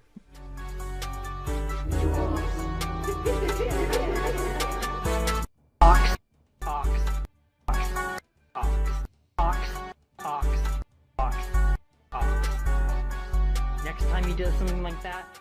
While Ox had undeniably pulled some objectively bad stunts, the nuke prank being the most infamous, many in the community still argue that, at his core, he genuinely meant well for Daniel. And to be fair, if you watch some of their earlier live streams, there are moments where Ox seems patient and encouraging and genuinely invested in Daniel's well-being. But Ox wasn't the only close figure Daniel managed to turn into an enemy. On December 10th, a much more serious and troubling incident unfolded, this time involving Bob Proctor. Get out of my car, Daniel! No! Get the hell out of my car! Damn! Get out of my car! No! You don't understand! You don't... Stop! It's not my fault! It's not my fault! It's not my fault! As mentioned earlier in this documentary, Bob was a longtime family connection, a friend of Daniel's grandmother Nancy, and someone who had known Daniel since his days at the Tennyson Center for Children. But on this particular day, things spiraled quickly. Daniel received a phone call from someone pretending to be from the motel where he was staying at, claiming they would kill him if he came back. Naturally, Daniel took the threat at face value and went into full-blown panic. He called Bob for help, got into his car, and began frantically repeating that people were threatening to kill him. The motel! The motel! The motel just threatened to kill me! Get out of my car! Stop! The motel threatened to kill me! The situation escalated into a meltdown, and not just shouting. Daniel began physically himself, while Bob, clearly confused, kept trying to calm him down. When Daniel wouldn't listen, Bob's tone shifted, telling him firmly to get out of the car. For reasons only Daniel could explain, and likely never will, this triggered him into turning on Bob physically. I'm calling the police! Ow! Ow! Ow! Ow! Okay. No, you're not helping me! You're not helping! It's worth noting that Bob's in his late 70s. This was essentially on an elderly man who had only ever tried to help him. Yet Daniel flipped the narrative instantly, accusing Bob of trying to break his arm while he was the one launching the attack. Eventually, Bob managed to call the police, bringing the incident to a close. Incredibly, despite being Bob refused to press charges. It was an almost baffling show of restraint, a decision that says a lot about Bob's character, but also about the endless cycle of chaos that seems to swallow anyone who gets too close to Daniel Larson.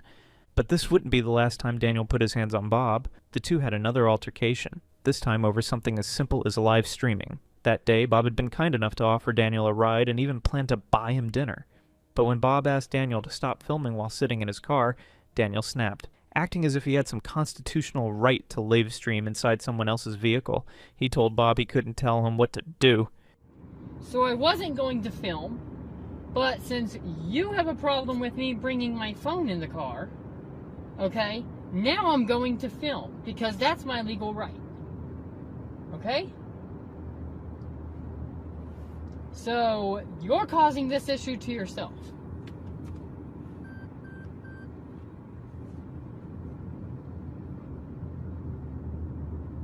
You are literally causing this issue to yourself. And I guess I will go without dinner now, because you have a problem with me even bringing my phone with me. Which is my legal right. You are crazy. Things escalated instantly. Daniel threw hands at Bob, forcing the elderly man to defend himself. Eventually, Bob managed to push Daniel out of the car entirely. That was the breaking point. Ow! Get away from my car! Holy hell! You ran over me! After years of trying to help, absorbing verbal and now enduring 2 physical altercations, Bob decided to cut ties with Daniel for good. It was the end of one of the longest and most supportive relationships Daniel had left. And just like that, Daniel closed out 2022 in peak Larson fashion, a year defined by chaos, homelessness, and all the problems that came with it. Unfortunately, 2023 wouldn't bring much change. In fact, it started in our early January with Daniel contracting scabies.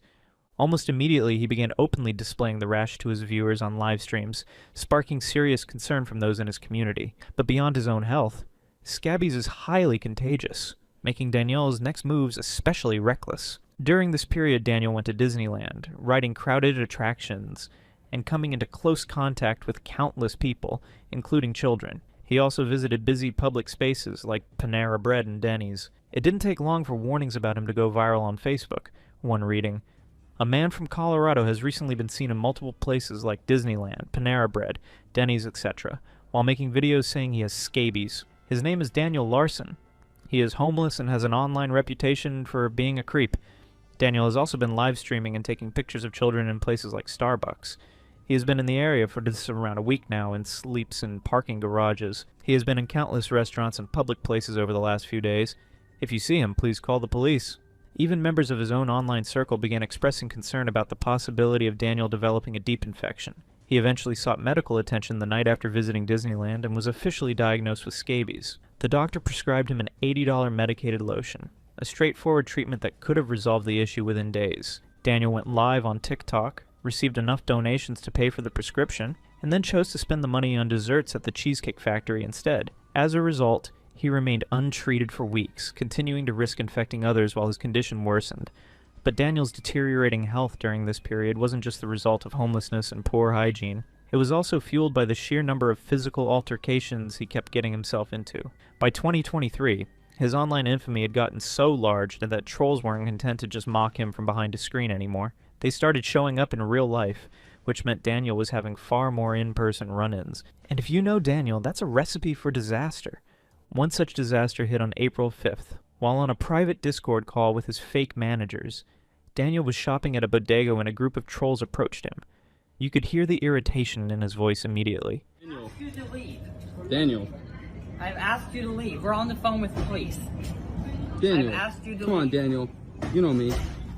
No, I don't. You do. We're No, I friends. don't. I'm on the phone with my security. Then, for reasons that still don't make much sense, he shifted his anger onto a store employee, whose only crime was telling him to leave. In the Discord audio, you can hear people egging him on, telling him to defend himself, even though no one had touched him. That was all the justification Daniel needed. He started swinging at the employee, throwing punches like he was in the middle of a street fight.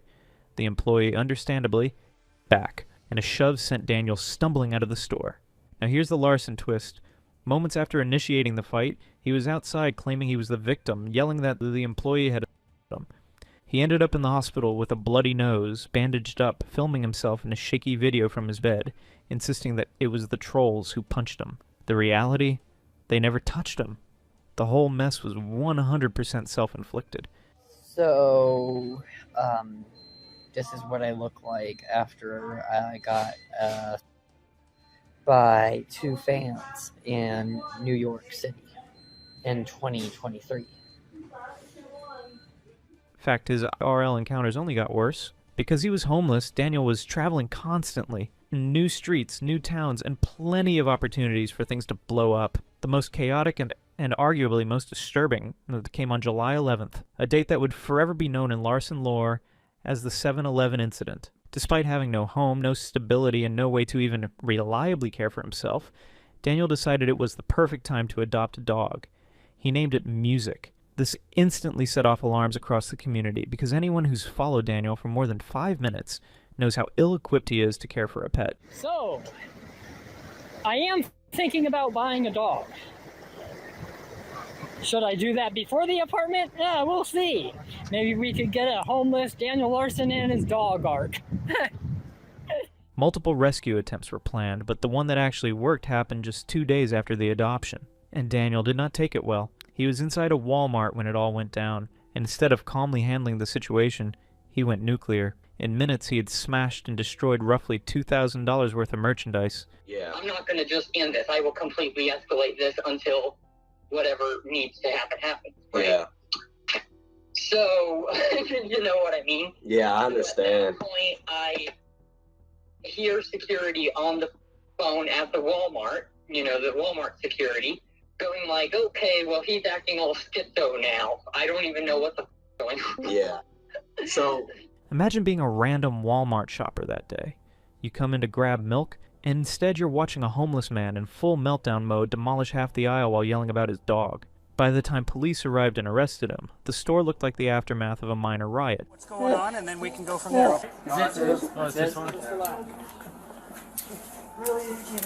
Okay, here, I don't want to hurt your arm, so until we get figured out, we're just detaining you, all right? Okay. You just relax.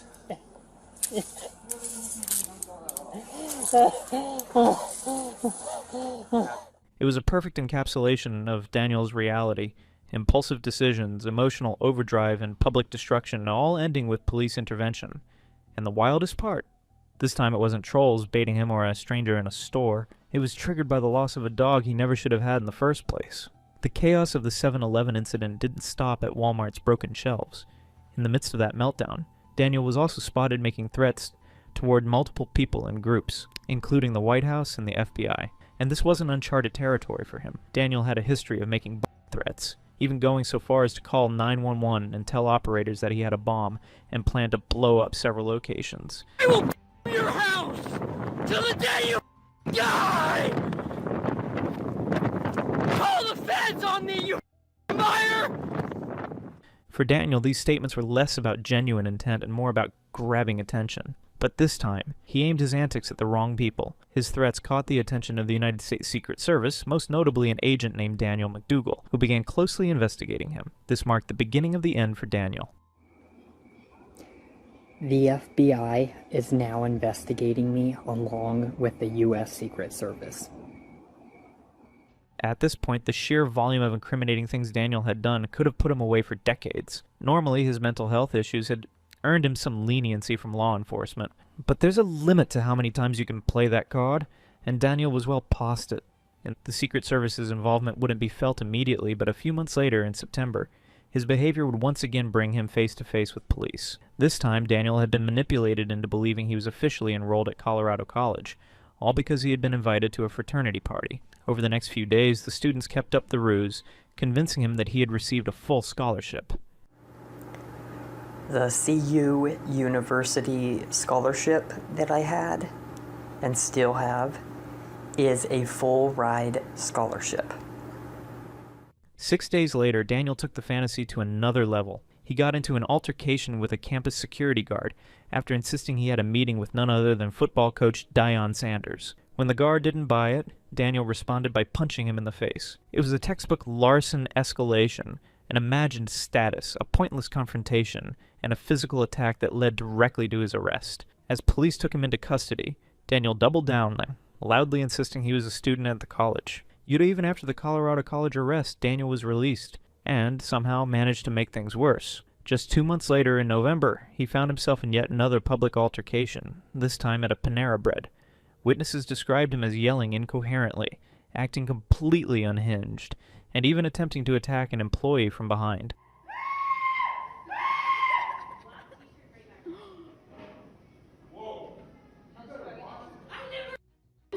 Step back right now! And while the incident in itself was disturbing, what really stood out to longtime followers was his haircut, the infamous reverse mohawk. In Daniel lore, this bizarre style became symbolic of just how far his mental health had deteriorated. Yet even with this public meltdown and attempted, there were still no serious legal consequences. That leniency would not carry into the next year. 2024 would be different, and possibly mark the end of the Daniel Larson saga as we know it. From the very beginning of the year, Daniel's legal trouble became relentless. On January 11th, he was jailed for several hours after getting into an altercation with security guards at an airport. Just 3 weeks later, on February 2nd, he was arrested for justice evasion, having repeatedly and intentionally skipped court dates. This time, the outcome was far more severe. Daniel was jailed for an entire month before being released on bond. Excuse me, move. Hey, buddy, relax, Daniel, relax. You're under arrest. You got a warrant for your arrest, relax. Okay. Okay, relax. But as usual, he learned nothing. Less than 2 weeks later, on March 1st, Daniel intentionally missed court again, leading to yet another arrest the following month in April. And this time, it wasn't just about missed court dates. He was now facing 7 separate threat charges, the same kinds of statements that had already attracted the attention of the Secret Service months earlier. To make matters worse, when Secret Service agent Daniel McDougal had previously searched Daniel's phone, he uncovered evidence relating to the long-standing allegations. As a result, these allegations were now officially part of his detainment.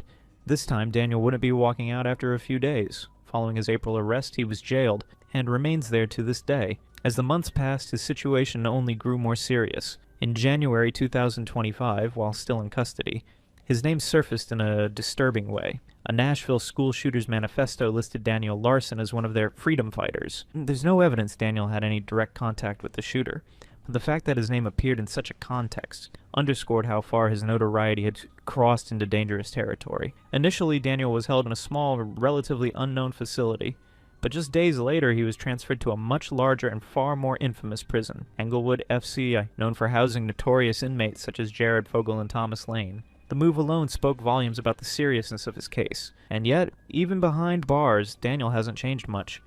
With only phone calls as his platform, he still managed to indulge in the same kind of delusions that have defined his public life. In one call, he claimed Taylor Swift had personally invited him to her Eras tour.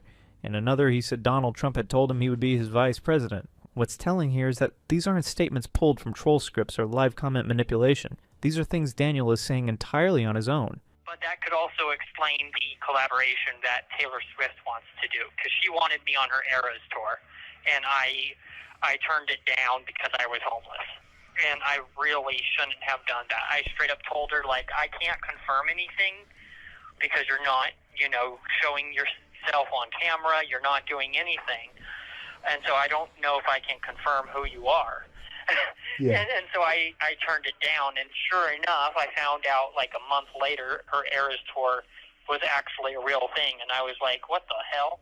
As it stands, Daniel is highly likely to face up to 65 years in prison on threat charges alone, and that's without factoring in the long-standing allegations of now tied to his case. For years, Daniel Larson's life was a volatile mix of delusion, public spectacles, and escalating chaos, teetering between internet infamy and real-world consequences. But the line between those worlds has finally collapsed. If the courts pursue the maximum sentence, Daniel's story may end not with another livestream meltdown or trollbait stunt, but with decades spent behind the walls of a federal prison, a place where no amount of grand claims or bizarre fantasies can change the reality he created for himself.